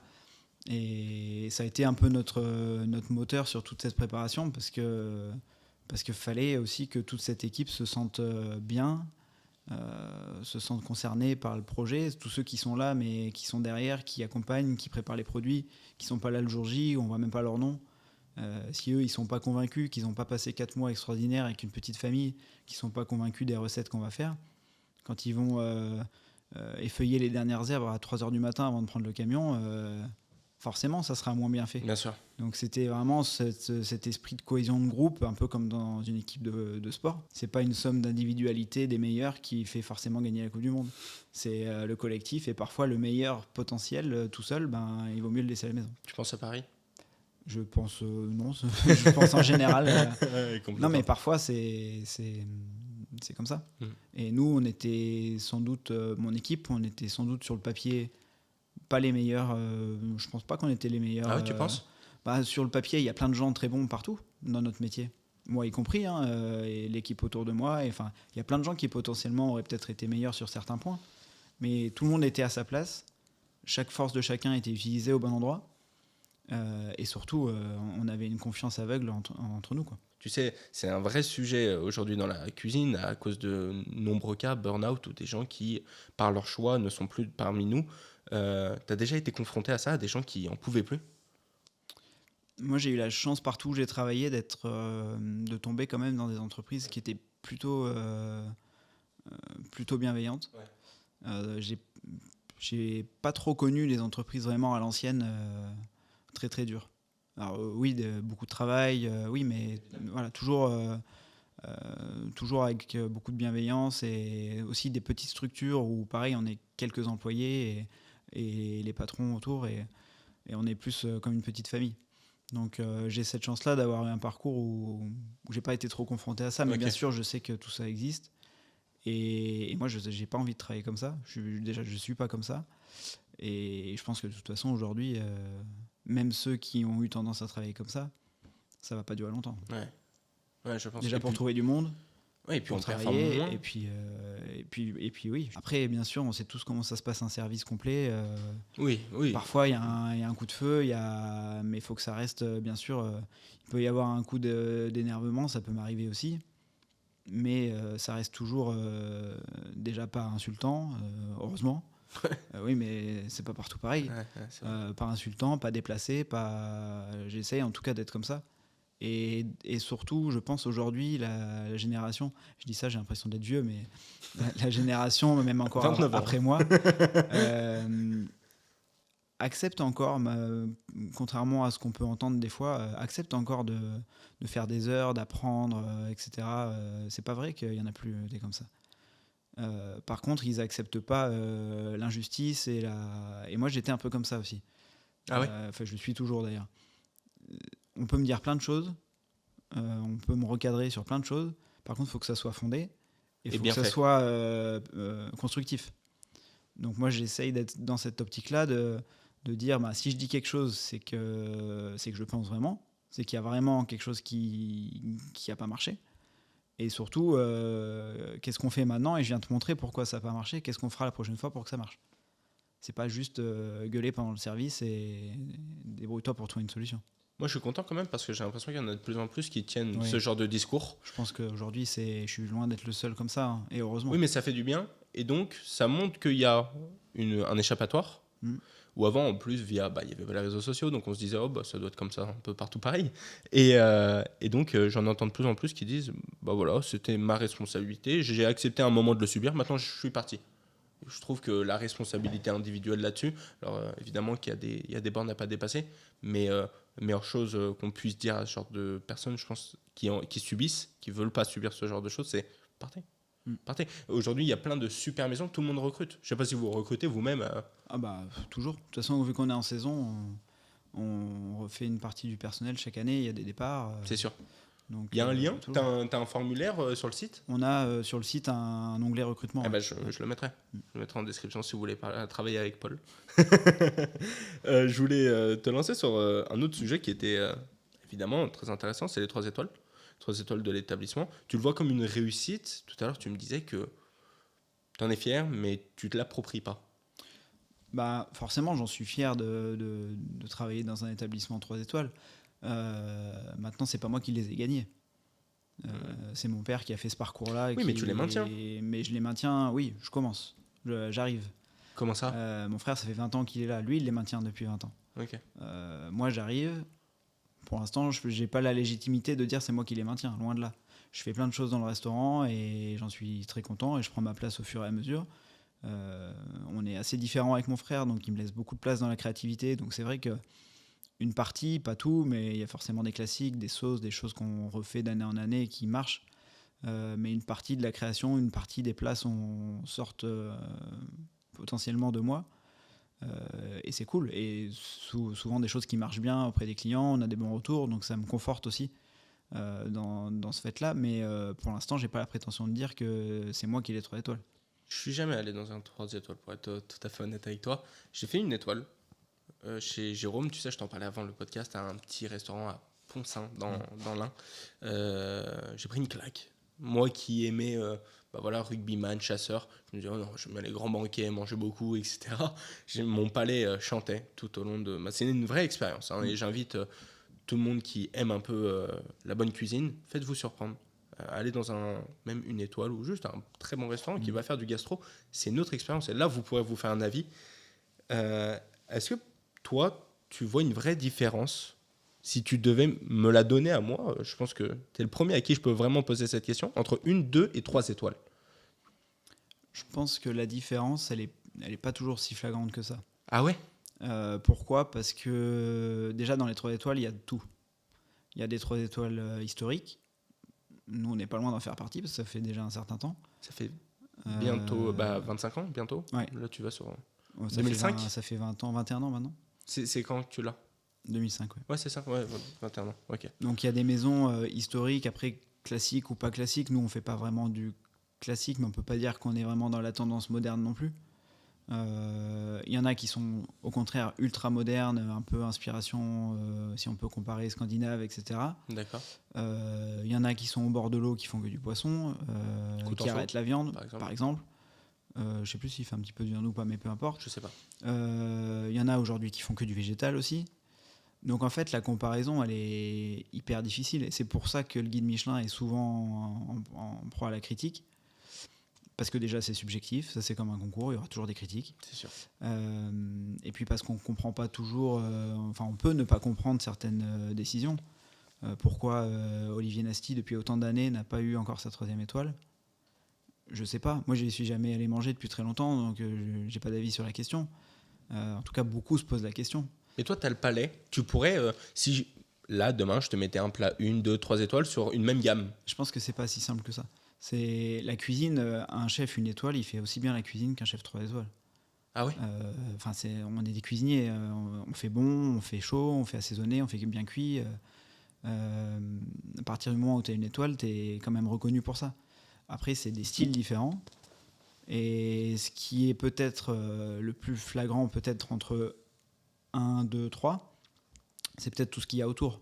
L'expérience. Le cadre, un petit peu le cadre, l'histoire que ça raconte, le service potentiellement,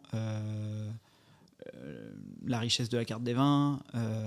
Voilà, il y a plein de petites choses autour qui vont peut-être faire, pour moi, qui est peut-être beaucoup plus mesurable, en l'ayant vécu, en vivant l'expérience, c'est un peu plus mesurable que ce qu'il y a dans l'assiette. J'ai mangé dans des 2 étoiles, oui, ça aurait pu en valoir largement 3. Et puis il y a aussi ce côté, ça se gagne, donc il faut attendre un certain temps. Ah d'accord. Donc tu as des 2 étoiles, il n'y a pas de règle, mais en général, ça prend un certain temps pour arriver de 1 à 3. Donc tu manges dans des 2 étoiles qui potentiellement sont peut-être pas très loin d'avoir la 3e. Moi, la dernière fois que j'ai mangé à la Villa Madi, à Cassis, la dernière fois que j'y suis allé, il avait 3, mais j'y suis allé la fois d'avant. J'avais une amie qui travaillait là-bas, je suis allé manger, je crois, 2019. Et il a eu la 3e quelques années plus tard. Ok. Et je lui avais dit à l'époque, pour moi, ça vaut largement 3. Dans le cadre, dans tout. Non, mais il n'y a pas que ça, mais après, c'est mon opinion. C'est ton expérience. C'est pas une vérité. Mais je l'avais ressenti, ce truc-là.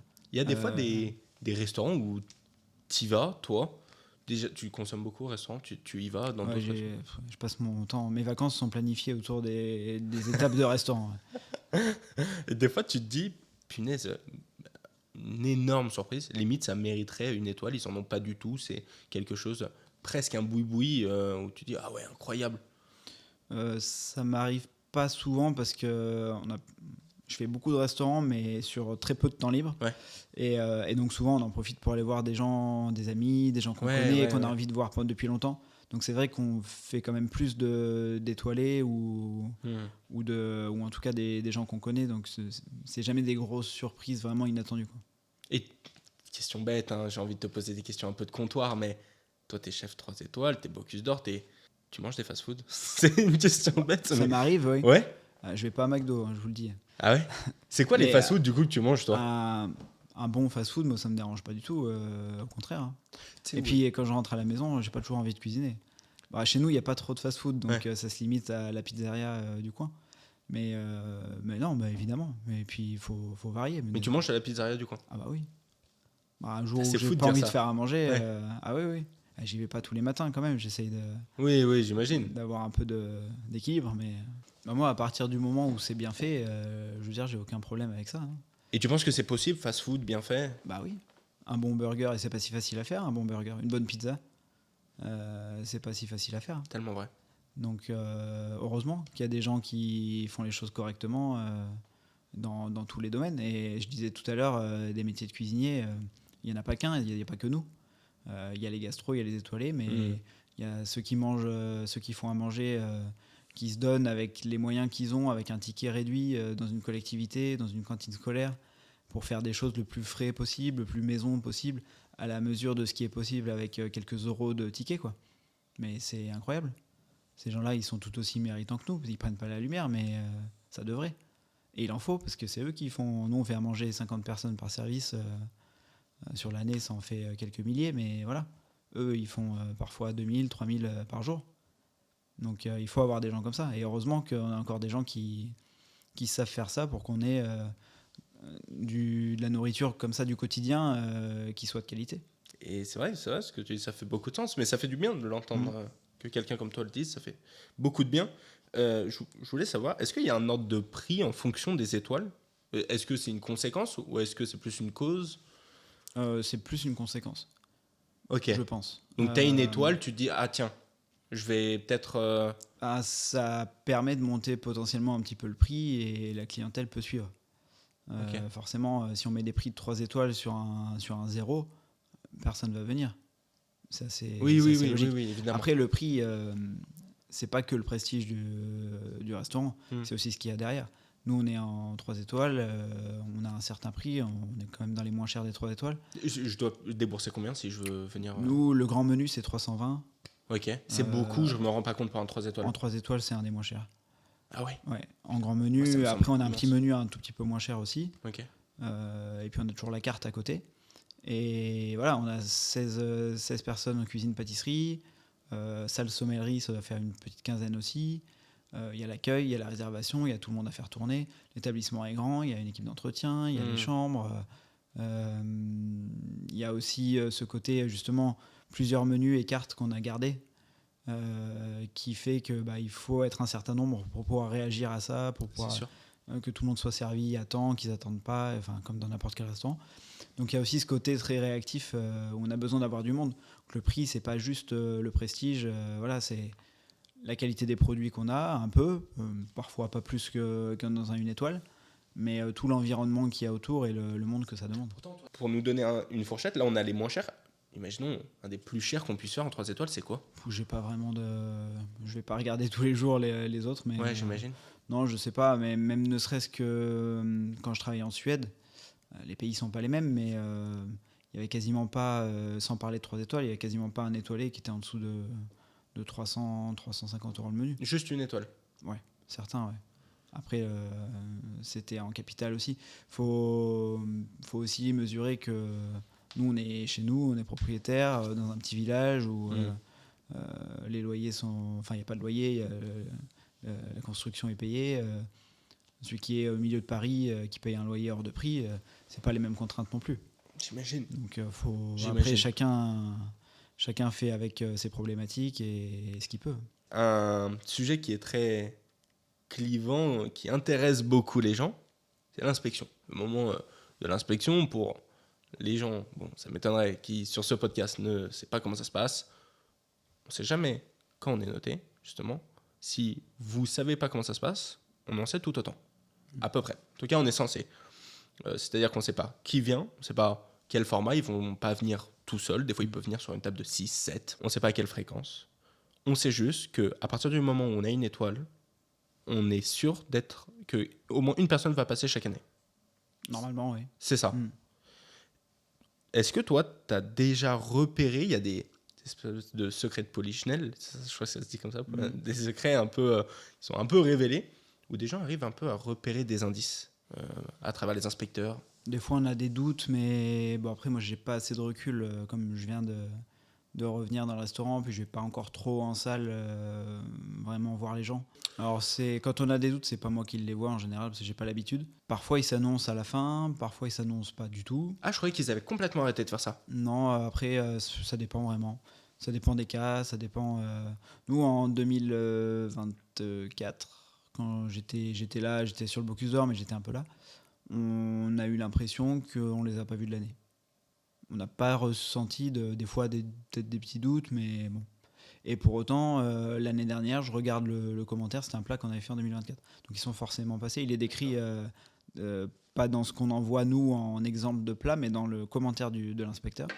Le plat, il est décrit et je sais très bien, c'était cette année-là. Donc bon, après, on essaye tout simplement de servir chaque client de la même façon.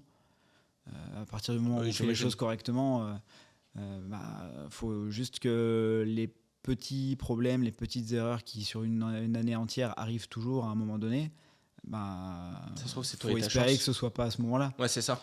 Après, je pense qu'avant d'enlever une 3e étoile, faut qu'il y ait quand même je suppose, des fautes répétées, avérées. Ça se fait pas sur une petite erreur, je pense. Et donc, quand ton père dit « Ah, là, j'ai mon Spider Sense qui s'active », c'est sur quoi? Je sais pas ce qu'ils regardent. Souvent, c'est une attitude.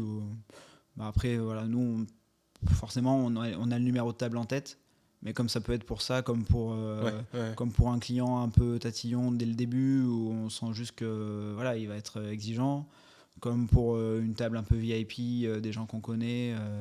Voilà, on a le numéro de table en tête et on essaie d'être encore un peu plus vigilant, mais on l'est déjà sur toutes les tables. Tu connais la série The Beer ou pas du tout? De nom, Tu mais vois j'ai jamais regardé. Tu vois ce que c'est? Donc voilà, c'est un chef. Et à un moment, il fait un stage dans un étoilé. Et là, c'est deux mondes qui se rencontrent parce que lui, il n'était pas du tout dans cette gastronomie. Au moment où il vient, il y a une fille qui note tiens, ce client, il est allergique à ça, il aime bien ça, il veut être servi rapidement, mais il veut attendre longtemps avant le dessert. C'est des mythes, c'est vrai, c'est... Ça peut, oui, ça peut arriver. Ouais. Bah, déjà, les allergies, oui, c'est tous les jours. Tu les connais de toutes celles de tes clients, tu as un fichier. On n'a pas forcément un fichier, mais les gens le disent, normalement, le disent à la réservation. Ouais. Donc nous, on anticipe tout ça. Et c'est beaucoup plus facile quand c'est anticipé. Quand c'est sur le moment, c'est un peu plus compliqué de réagir. Ça dépend des allergies aussi. Donc ça, oui, forcément. Après, des préférences, oui, des gens habitués, forcément, on a leurs préférences. L'année dernière, on a un client qui a fêté son 200e repas chez nous. Donc ça commence à faire. En combien de temps ? Lui, il mange toujours la même chose. Depuis 98, quelque chose comme ça. Donc en 20 ans, non en plus, en bientôt 30 ans, Ouais, il y en a plusieurs fois par an. Ouais. 200 fois. On n'en a pas beaucoup hein, quand même. Ouais, j'imagine. Punaise. Mais des habitués qui viennent 1-2 fois par an, tous les ans, oui, on en a quelques-uns. Ça, c'est un bon taux, c'est une bonne fidélisation pour vous. Bah, la majorité, c'est quand même des gens qui viennent une fois pour une expérience, pour un événement. C'est quand même la grosse majorité. On n'a pas beaucoup d'habitués. Je pense qu'il y en a plus, je m'avance peut-être, mais je pense qu'il y en a plus en ville, par exemple. À Lyon, ok. Toi, dans une zone aussi reculée que ça, justement, tu as eu des stars, des gens qui t'ont marqué ? Bah, nous, on n'en a pas tant que ça, finalement, parce qu'il faut venir jusque chez nous. Ouais. Et ça... Il n'y a pas de train, il n'y a pas de bus, faut venir en voiture, en hélicoptère pour les plus privilégiés. Ça c'est déjà arrivé ? Ah bah il y a la piste, on a aménagé. Vous avez une piste oui, c'est incroyable. C'est pas une piste goudronnée, hein, on a aménagé un endroit où c'est dégagé autour pour Okay. qu'ils puissent se poser, mais on en a un par an. Ok. Non, après, on a finalement très peu d'étrangers aussi, en proportion, par rapport justement à des destinations plus touristiques. Mais Baptiste nous disait que lui, il avait reçu Karl Lagerfeld à New York. Toi, tu as un gros nom qui... T'en as pas qui t'ont marqué ? J'ai plus tout en tête. Bon, il y en a plusieurs, hein, mais après, on oublie, après, ça passe. Ah ouais ? On envoie tellement des clients dans Incroyable. l'année que... Mais presque ce qui nous marque le plus, nous, c'est quand c'est des confrères, des chefs qui viennent. Pour les équipes, c'est chouette aussi, ils passent en cuisine, on fait une photo avec tout le monde. Qui on a eu Philippe Etchebest l'année dernière. Ah, incroyable. On parlait de Coutenceau, il est venu l'année dernière aussi. Incroyable. Régulièrement, on a quand même des pointures, hein. des chefs qui viennent. Ouais. Ok. On aime bien, c'est pas forcément pour aller se mesurer, c'est on se côtoie régulièrement, que ce soit sur des concours, sur pas moi, mais sur les cérémonies du Michelin, donc on aime bien les découvrir de temps en temps. On peut pas y aller assez régulièrement parce qu'à force de connaître tout le monde, on peut pas aller partout, mais on aime bien les découvrir. Et t'as de l'ego quand tu vois le nom de la réservation Coutenceau, genre je sais pas, 16 personnes, tu te dis ouf. 16 on fait pas, mais... Ah ouais ? Je sais pas, tu me disais son équipe ou... Non, on fait la photo, nous, avec nos équipes. Ok. Donc pour nous, pour ceux qui sont dans notre équipe, c'est sympa de les avec, rencontrer. Ouais. Donc c'est lui qui se déplace ? Ah, il vient, lui, il vient de manger. Et là, tu te comme dis, n'importe qui, t'as un élément en plus qui vient quand tu cuisines, par exemple, pour Philippe Etchebest ? Non, on fait ce qu'on sait comme faire. d'habitude. On sait Après, souvent, oui, on peut être amené à rajouter une petite bricole. Là, ils sont venus à l'automne. On a plein de champignons un peu spéciaux, mais sur certaines variétés, on n'a pas des quantités pour les mettre au menu. C'est vraiment du ramassage au coup par coup. Et donc, là, on va le faire découvrir sur des tables, que ce soit eux ou parfois un client habitué. Ou voilà, on le met un petit peu en extra, quoi. T'as déjà eu un sentiment un peu de satiété avec les 3 étoiles ? On peut pas avoir autre chose. Une fois que tu as les 3 étoiles, qu'est-ce que tu vises ? Souvent, on dit qu'on en veut toujours plus. Toi, tu te dis les maintenir le plus longtemps possible ? Oui, c'est déjà ça. Moi, j'ai pas ce sentiment-là parce que de toute façon, pour l'instant, elles ne m'appartiennent pas. Elles appartiennent à personne d'ailleurs, mais j'ai pas. Moi, je reviens là-dedans et pour l'instant, faut que je prenne ma place et faut que je fasse les choses aussi évoluer un petit peu à ma façon. Donc non, j'ai pas ce sentiment-là. C'est déjà un gros travail au quotidien d'arriver à maintenir le niveau. Donc je pense pas trop à ça. Et t'arrives dans un établissement où, je veux pas dire que tout est fait, évidemment, hein, on peut toujours mieux faire, mais t'arrives 3 étoiles, T'as déjà prouvé un individuel. Est-ce qu'il t'est déjà passé par la tête de, je sais pas moi, monter ton resto, te détacher de tout ça? Bah, j'y ai pensé forcément un peu, mais mon objectif, ça a toujours été de revenir. Ok. Et puis j'ai toujours trouvé ça. Alors après, c'est les choix de chacun, hein, mais c'est toujours un peu crève-cœur quand on voit des grands chefs qui ont personne à qui transmettre et qui sont obligés de vendre. Des fois, voilà, c'est même plus un restaurant à la fin. Et c'est toujours dommage. Après, c'est l'histoire de la vie, hein, mais C'est sûr. C'est toujours particulier. Et je me dis, nous, on est deux avec mon frère à faire le métier. Ça serait presque un manque de respect envers tout ce qu'ont fait mes parents, de dire. Je me débarrasse de tout ça, j'ai pas envie de subir le truc, et puis je vais faire autre chose. J'ai pas envie de ça. Et puis je me sens bien chez moi, donc et après aller prendre une place pour quelques années, en sachant que c'est provisoire avant de revenir, d'aller construire, mettre des choses en place dans un endroit, même en étant chef salarié dans un hôtel, ou mettre des choses en place pour savoir que c'est que temporaire. On a bien assez de travail, je préfère le faire tout de suite au bon endroit. J'imagine. Justement, si on parle d'endroit, donc vous êtes à Saint-Bonnet, c'est une petite ville à côté du Puy-en-Velay. 15 minutes, c'est ça? 1 heure. Ah ouais? Ah oui. Ah, je croyais que c'était 15 minutes. Non. Ok. Donc à côté du Puy-en-Velay, 200 habitants. Ouais. C'est un choix fort. Ah, c'est pas un choix à la base. Hein. C'est pas un choix, c'est mes grands-parents étaient là, mes parents ont repris, ils en ont fait ce que c'est aujourd'hui. Au départ, c'est pas forcément un choix de s'installer ici. Mais pourquoi y rester? Tu sais, quand tu décroches les 3 étoiles, pourquoi à un moment vous venez pas à parce Lyon? que les 3 étoiles, elles viennent parce que c'est là-bas. Ah, Aussi. c'est partie intégrante de votre identité. C'est le cadre, c'est ce qu'on fait dans l'assiette. Nous, voilà, on va ramasser des herbes le matin, elles sont cueillies à 9h, elles sont dans l'assiette à midi. Des herbes sauvages, des choses qu'on peut pas vraiment trouver ailleurs. Les champignons, c'est pareil. Il y a cette proximité avec la nature qui fait la différence. On n'est pas meilleur cuisinier que les autres. Hein. Je pense que il y a des gens qui sont certainement beaucoup plus techniques, beaucoup plus pointus sur certains sujets que ce qu'on fait nous, aujourd'hui en tout cas. Mais on a par contre une grande histoire à raconter qui est différente. Et puis c'est le voyage. Il faut se déplacer, il faut prendre la voiture. Le soir, quasiment tous nos clients dorment à l'hôtel, ou en tout cas dans un hôtel dans le village s'ils veulent autre chose. Donc c'est aussi toute l'expérience qu'il y a autour, ce qu'on raconte comme histoire. Donc voilà, on pourrait pas... La cuisine qu'on fait aujourd'hui à Saint-Bonnet, on la ferait à Lyon ou à Paris, je pense que ça serait pas la même chose. Tu travailles avec ton père, tes frères, leur conjointe, ta conjointe, ta femme, j'ai vu l'alliance, félicitations. C'est pas un peu dur des fois? Moi je sais que quand je prends cet exemple de prof de ski, c'est bien plus facile quand c'est un prof de ski qui t'apprend que quand c'est ton père. Ça mène souvent à des querelles. Tu l'as déjà ressenti?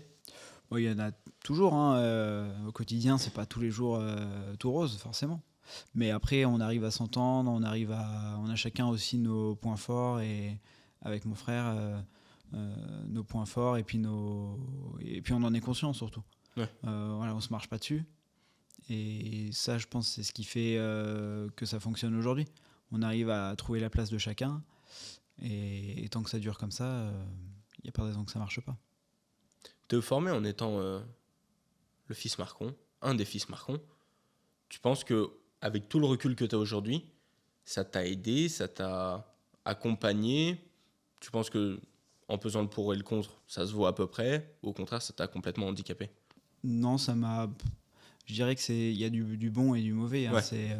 Ça m'a forcément aidé parce que très jeune, j'ai appris, avant même de rentrer à l'école, certaines choses, pas beaucoup, mais ne serait-ce que la notion du travail. Voilà. Après, forcément, sur certains points, des fois, c'est un peu déstabilisant, mais rapidement, j'ai appris à vivre avec. Et puis, de toute façon, moi, je suis toujours parti du principe qu'il fallait prouver... que ce soit moi ou quelqu'un d'autre, hein, faut prouver plus par les actes que de la ramener. En plus, j'étais de nature un peu timide, donc j'ai jamais été, je pense, trop à me mettre en avant, à bomber le torse, et voilà. Par contre, j'agis derrière. Ton père, il t'a déjà dit, après le Bocuse d'Or, par exemple, peut-être que tu ne t'en rappelleras pas, mais avec tout le recul, tout ce que tu as fait, surtout le parallélisme dans les trajectoires, qu'il était fier à un moment? Ah oui. Ouais, t'as un père qui quand même démontre un certain amour. Oui, heureusement. Ouais. Non, mais oui, forcément. Mais même nous, de ce qu'on fait au quotidien, bien sûr, il y a des jours où on se reproche des choses, comme partout, hein, mais comme dans toute entreprise, qu'on soit familial ou pas d'ailleurs. Mais à la fin, bien sûr qu'on mesure aussi que ce qu'on fait, c'est bien, et ça n'empêche pas de chercher à aller de l'avant, mais il faut aussi voir où on en est. Si demain, ton fils te dit « Non, papa, j'ai pas envie de faire de cuisine », tu serais triste un peu ? Non, parce que faut surtout pas être forcé. Moi, on m'a jamais forcé.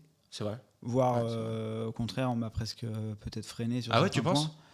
points. Ouais, en tout cas, mon premier concours, mon père, il a essayé de dissuader mes profs de m'inscrire. C'est pas vrai. Bah si, parce que j'étais jeune, mais même moi, j'étais inconscient, je savais pas où j'allais. Heureusement qu'il était là pour m'aider sur les premiers. Là, c'était pour le coup vraiment de la répétition, quoi.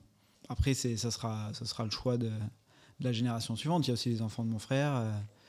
Bon, on n'en est pas là, hein, mais en tout cas, faut pas que ce soit mal vécu, faut pas que ce soit forcé, évidemment.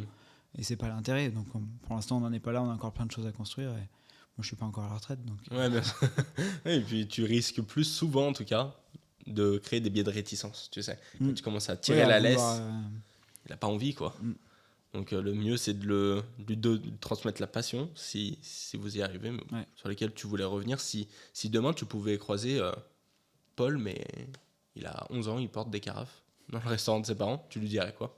Je crois qu'on m'a déjà posé cette question, et il n'y a pas grand-chose, il n'y a rien que je ferais différemment, en fait. Parce que même des mauvaises expériences que j'ai eues, des concours ratés, c'est ce qui fait grandir, c'est ce qui fait construire. Même des mauvaises expériences ou des expériences plus difficiles dans le travail. Bah oui, sur le coup, c'est dur, mais après, ça fait comprendre peut-être ce qu'on n'a pas envie de reproduire ou ce qu'on a envie de faire différemment. Complètement. Donc finalement, non, je ne changerai pas grand-chose. C'est bien, c'est beau. La plupart du temps, on a toujours un peu des regrets. Et pour l'instant, t'as eu des échecs ? Oui, bah oui, plein. Bah, l'Europe, la sélection Europe, c'est une forme d'échec. De finir 5e, c'est pas un échec. Ouais, mais de pas faire sans pas d'être content à 100% de ce qu'on va présenter, c'est une forme d'échec. Ok. Sur d'autres concours, j'en ai perdu plein. Hein. J'en ai fait, je sais plus, 16 ou 17 en 10 ans, en 12 ans. Je les ai pas tous gagnés, loin de là. Hein. Donc, Sur 17, t'en as gagné combien à peu près ? tu sais. J'ai pas fait le compte, mais après, un certain nombre. T'as un beau titre là sur ton Ah pied oui, gauche. non, mais après, et puis de toute façon, c'est tout le monde pareil. Hein. Mon père, il est allé au Bocuse d'Or. À l'époque, c'est Paul Bocuse qui le désigne parce qu'il n'y a pas de sélection à l'époque. Pourquoi il y va ? Parce qu'ils l'ont vu passer 3 fois en finale du MOF. 3 fois, il s'est raté. Et au bout d'un moment, ils se sont dit... Bon, il s'est raté à chaque fois et il y a quelque chose qui manquait, mais il y a quelque chose quand même. S'il avait eu le MOF la dernière fois en 93, à l'époque, ça se faisait pas. Donc, il l'aurait pas repris derrière pour faire le Bocuse en 95. Donc, il y a aussi des histoires qui se font. C'est comme ça, c'est le passage. Ça doit se faire comme ça. Tu penses qu'il faut être... faut échouer 10 fois pour gagner une fois ? C'est un passage obligatoire, quoi, l'échec. Peut-être pas échouer 10 fois pour réussir une fois, mais connaître l'échec et la remise en question, je pense que c'est important. Celui qui s'est jamais remis en question, celui qui se voit trop beau, trop fort, en général, déjà, il n'a pas bonne image, parce qu'il est arrogant, prétentieux. C'est sûr. Et en général, ça se casse la gueule. Très vite. Ton père entretenait une relation particulière avec Monsieur Bocuse, Monsieur Paul Bocuse. Gagner ce titre, ça a une symbolique particulière pour toi ? Bah forcément, c'est 30 ans après la victoire de mon père, 20 ans après celle de Serge, qui est décédé entre-temps. Ça n'a jamais été ma motivation de le faire cette année-là en particulier pour coller à l'anniversaire, etc. Tu cherchais pas une symbolique ? Non, parce que ça aurait été une très mauvaise raison de se lancer. Ouais. Mais il se trouve que je me suis senti prêt cette année-là et que tout s'est aligné pour aller jusqu'au bout, donc encore mieux. Donc aujourd'hui, c'est l'anecdote, voilà, mais ça n'a jamais été une fin en soi. Mais bien sûr, l'anniversaire, il est particulier. Se retrouver le lendemain à Collonges à visser ma plaque avec mon nom devant le restaurant... c'est un moment à part quand même de vivre ça. Là, ça reste sur le sol et ça y est pour un moment, quoi. Éternellement. Ils vont devoir rechanger parce qu'il n'y a plus de place. C'est vrai ? On arrive à la fin. Incroyable. Je suis le dernier, il n'y a plus de place pour rentrer le même format de plaque. Ok. Donc ils sont en train d'essayer de trouver une solution, de peut-être mettre 3 noms au lieu de 2 par plaque. Je sais pas comment ils vont faire, mais il n'y a plus de place en tout cas. C'est incroyable de dire ça. C'est une anecdote de fou. Ça montre un peu l'excellence de l'établissement. Nous, il y a pas mal de gens qui nous suivent. Le profil type, c'est 16 ans. Je te le disais tout à l'heure, dans la description, il y a écrit Objectif Futur Étoilé, Objectif Futur Bocuse d'Or. C'est super, Ricardier, cette ambition, c'est excellent. Tu aurais aimé savoir quelque chose un peu plus tôt avant de te lancer dans tous ces concours. Tu l'as dit, toi, tu t'étais un peu précipité là-dedans. Ton père a dû te mettre des freins.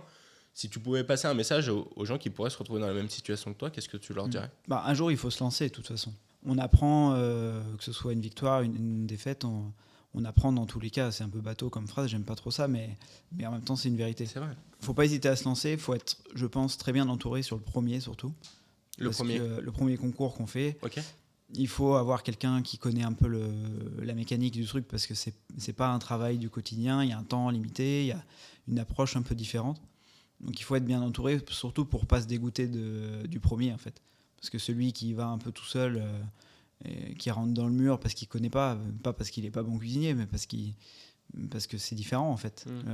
La logique d'organisation, tout ça. C'est sûr. Donc il faut être bien entouré, je pense, pour le premier, pour le faire correctement et vivre le truc à fond et être content de ce qu'on fait. Pour viser plus haut, voilà, faut faire ses gammes, monter des concours de jeunes, après des concours pro, de différentes durées, de différentes qualités entre guillemets ou Bien sûr. réputation. Prestige. Voilà, en tout cas, faut pas se lancer comme ça tout de suite sur un Bocuse d'Or. Tu m'étonnes. Je pense qu'il faut s'aguerrir un peu avant. Ouais. À l'heure d'aujourd'hui, qu'est-ce que tu dirais aux jeunes qui se lancent dans la cuisine ? C'est plus ou moins la même approche, mais d'une façon différente. C'est l'envie d'apprendre, l'envie de découvrir. Voilà, les concours, comme je disais, il y a plein de chefs qui n'ont jamais fait de concours, qui aujourd'hui sont 2 ou 3 étoiles. Bien sûr, ouais, complètement. C'est pas une fin en soi, c'est un accélérateur. Moi, c'est ce qui m'a permis, je pense, je le vois avec le recul, je pensais pas ça à l'époque, quand je travaillais à Lyon, dans des restaurants, quand je travaillais pour des chefs, forcément, on applique ce qu'on nous demande de faire. On n'a pas de part de création quand on est employé, commis, ou même chef de partie, etc.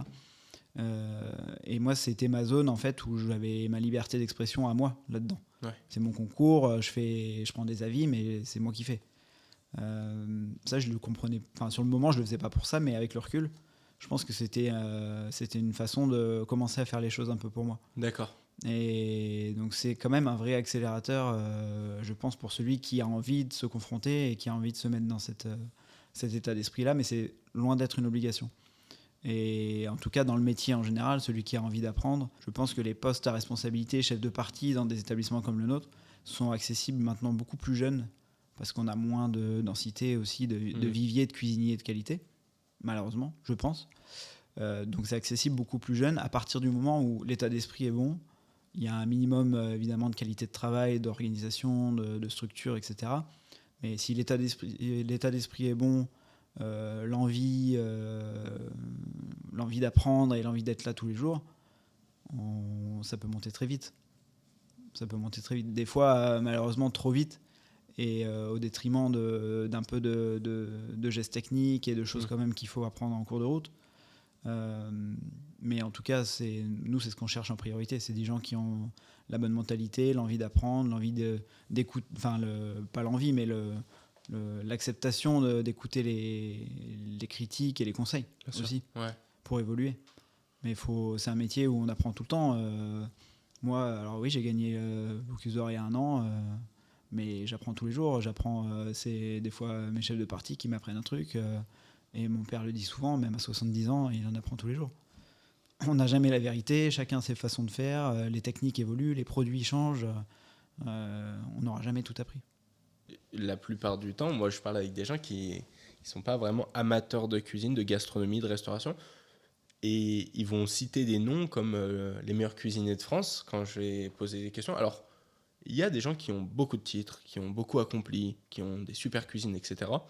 Mais il n'y a pas que des gens qui ont fait des excellents concours. Et d'ailleurs, je pense que toi, tu es moins connu qu'un jury chez Top Chef. Tu sais, aux yeux du grand public. Et c'est quand même fou. Ou même que ça soit toi, un Davy, ou même ton père, va être moins connu qu'un jury chez Top Chef. T'en penses quoi de ça ? Tu penses que c'est bien quand même pour la communication aux yeux du grand public ? Ça fait parler du métier, donc tout ce qui fait parler, d'un côté, est positif. Ouais. Après, faut faire attention à l'image que renvoient ces émissions. Ce qui se passe dans cette émission, ça reste un concours de cuisine, et évidemment, c'est des professionnels qui sont dedans. Bien sûr. Il y a des gens bien, évidemment, dedans. Ça reste quand même de la télé malgré tout. C'est un petit peu... C'est pas la réalité ni d'un restaurant, ni d'un concours comme je l'entends moi. C'est un peu mis en scène. Oui, après, ça fait beaucoup de bien. Ça fait parler Bien du métier sûr, de cuisinier évidemment. depuis des années. Hein. Donc, Je pense que c'est une bonne porte d'entrée, tu sais, ouais. pour les jeunes. Après, il y a le double tranchant. Moi, je le voyais déjà quand je suis rentré à l'école hôtelière. Les émissions existaient quand même déjà bien. Ok. Il y a beaucoup d'entrants et il n'y en a pas beaucoup qui restent dans le métier derrière. Voire qui finissent ne serait-ce que leur étude. Toi, on t'a déjà proposé un poste à Top Chef ou à l'époque Masterchef? Non. Jamais. Putain, c'est fou. Non. Pourquoi? Mais je pense que j'ai pas le... Puis C'est pas assez atypique, tu penses? peut-être, et puis je pense que le nom, le fait que j'étais déjà engagé sur beaucoup de concours à côté, Justement, non? ouais, je sais pas, on a peut-être cette image aussi où on est chez nous, on sort pas beaucoup forcément. Non, on m'a jamais. Et puis de toute façon, j'y serais pas allé. Donc, Ah ouais? non, c'est pas quelque chose qui m'attire, mais Ouais. moi je fais le Bocuse d'Or, je fais d'autres concours, c'est pas pour devenir célèbre. Hein. C'est des objectifs personnels, c'est parce que j'ai envie de viser plus haut et que pour moi, ça a une vraie signification en plus avec l'histoire, etc. Donc c'est par envie d'aller de l'avant, d'aller plus loin, d'apprendre des choses en cours de route et si ça marche, ben, tant mieux. Mais c'est pas pour être arrêté dans la rue. Question alors très spontanée, mais alors c'est pas moi qui aura la prétention à travers ce podcast de te faire arrêter par la rue. Je l'espère, mais en même temps, je l'espère pas pour toi. Pourquoi alors tu transmets alors aujourd'hui aux yeux du grand public? Pourquoi tu viens, par exemple, tu vois, sur ce podcast? Nous, c'est un honneur de te recevoir. Si c'est pas pour communiquer, c'est pourquoi? Bah, moi, il y a des gens qui m'ont inspiré pour faire des concours, je le disais, de l'avoir vu de l'extérieur et d'avoir cet état d'esprit. Et je pense que dans le process, et encore plus dans le Bocuse d'Or, où tout est plus intense, tout est plus fort, tout est décuplé, dans le process, il y a tellement de choses qui se passent qu'on ne peut pas comprendre. On se le dit souvent avec d'anciens candidats, podium ou pas podium. Et moi, le concours, je le connaissais depuis très longtemps. Je le suis. Tu me montres une photo d'un plateau de n'importe quelle année. Je sais quel pays c'est, combien il a fini. Je le connais par cœur, le concours. Mais je l'avais jamais vécu de l'intérieur, ne serait-ce que dans une équipe en accompagnement. Et c'est peut-être aussi en partie ce qui a manqué un petit peu sur l'Europe, la mécanique de comment ça se prépare, parce que c'est un des seuls concours où on est détaché à temps plein dessus. Donc tu fais ça pour transmettre. Donc je pense que tout ce que j'ai vécu, ça pourra servir à un moment à d'autres, et si ça peut inspirer, ben, tant mieux. Parce qu'aujourd'hui c'est moi, mais demain c'est Maxence, et puis tout de suite derrière il y aura encore un prochain. Et on a besoin aussi de susciter les vocations un petit peu de la relève, tout simplement, de ceux qui viendront derrière, et de les accompagner, de leur transmettre. Ça ne veut pas dire refaire comme nous. Moi, il y a des choses que je n'ai pas refait comme Davy, pourtant il m'a dit plusieurs fois, bah, tiens, nous on faisait comme ça, sans forcément me l'imposer, loin de là. Mais il y avait des choses, moi je ne fonctionne pas de la même façon, donc je l'ai fait différemment. Et puis il y a des choses, oui, je me suis inspiré de lui, bien sûr. Et il a réussi. Heureusement que je m'inspire. Et ça m'a apporté beaucoup. Mais voilà, chacun doit s'approprier la chose, mais en même temps se servir de tout ce qui s'est passé avant, de ce qui a marché, de la compréhension de comment ça se passe. Faut que ça profite, je peux pas le garder pour moi. Si tu pouvais faire une passe décisive à quelques invités potentiels qui pourraient s'asseoir à ta place, évidemment je tâcherai de te saluer s'ils viennent de ta part. Alors je pensais à Léo Troisgros. J'ai un peu d'affinité avec lui, je le connais bien. Incroyable. Dans un registre complètement différent du mien, pour le coup, c'est pas concours du tout. Mais l'histoire familiale qui est forte aussi. Lui, pour le coup, qui s'est détaché de son frère et qui a fait complètement autre chose à côté, et qui est dans un univers. Il n'y a que lui pour faire ça, quoi. Enfin, mais en même temps, c'est tellement bien fait, c'est tellement bon. Et puis, ils sont généreux, ils ont une famille incroyable aussi. Léo Troisgros, ok. Ouais. Je retiendrai, je pense. C'est vraiment un endroit. Ouais, j'adore le personnage et j'adore la famille, son père aussi, donc qui nous a beaucoup aidé aussi pour le Bocuse, son père. Incroyable. Je te remercie pour ton temps. Je sais qu'il est très précieux. On a essayé de caler ça quand on pouvait et on a pu bien le préparer. Tu es resté très accessible et je t'en remercie. J'espère qu'on se fera cette recette ensemble. J'y tiens. plaisir. Je n'ai plus qu'à te remercier. À vous remercier aussi, vous.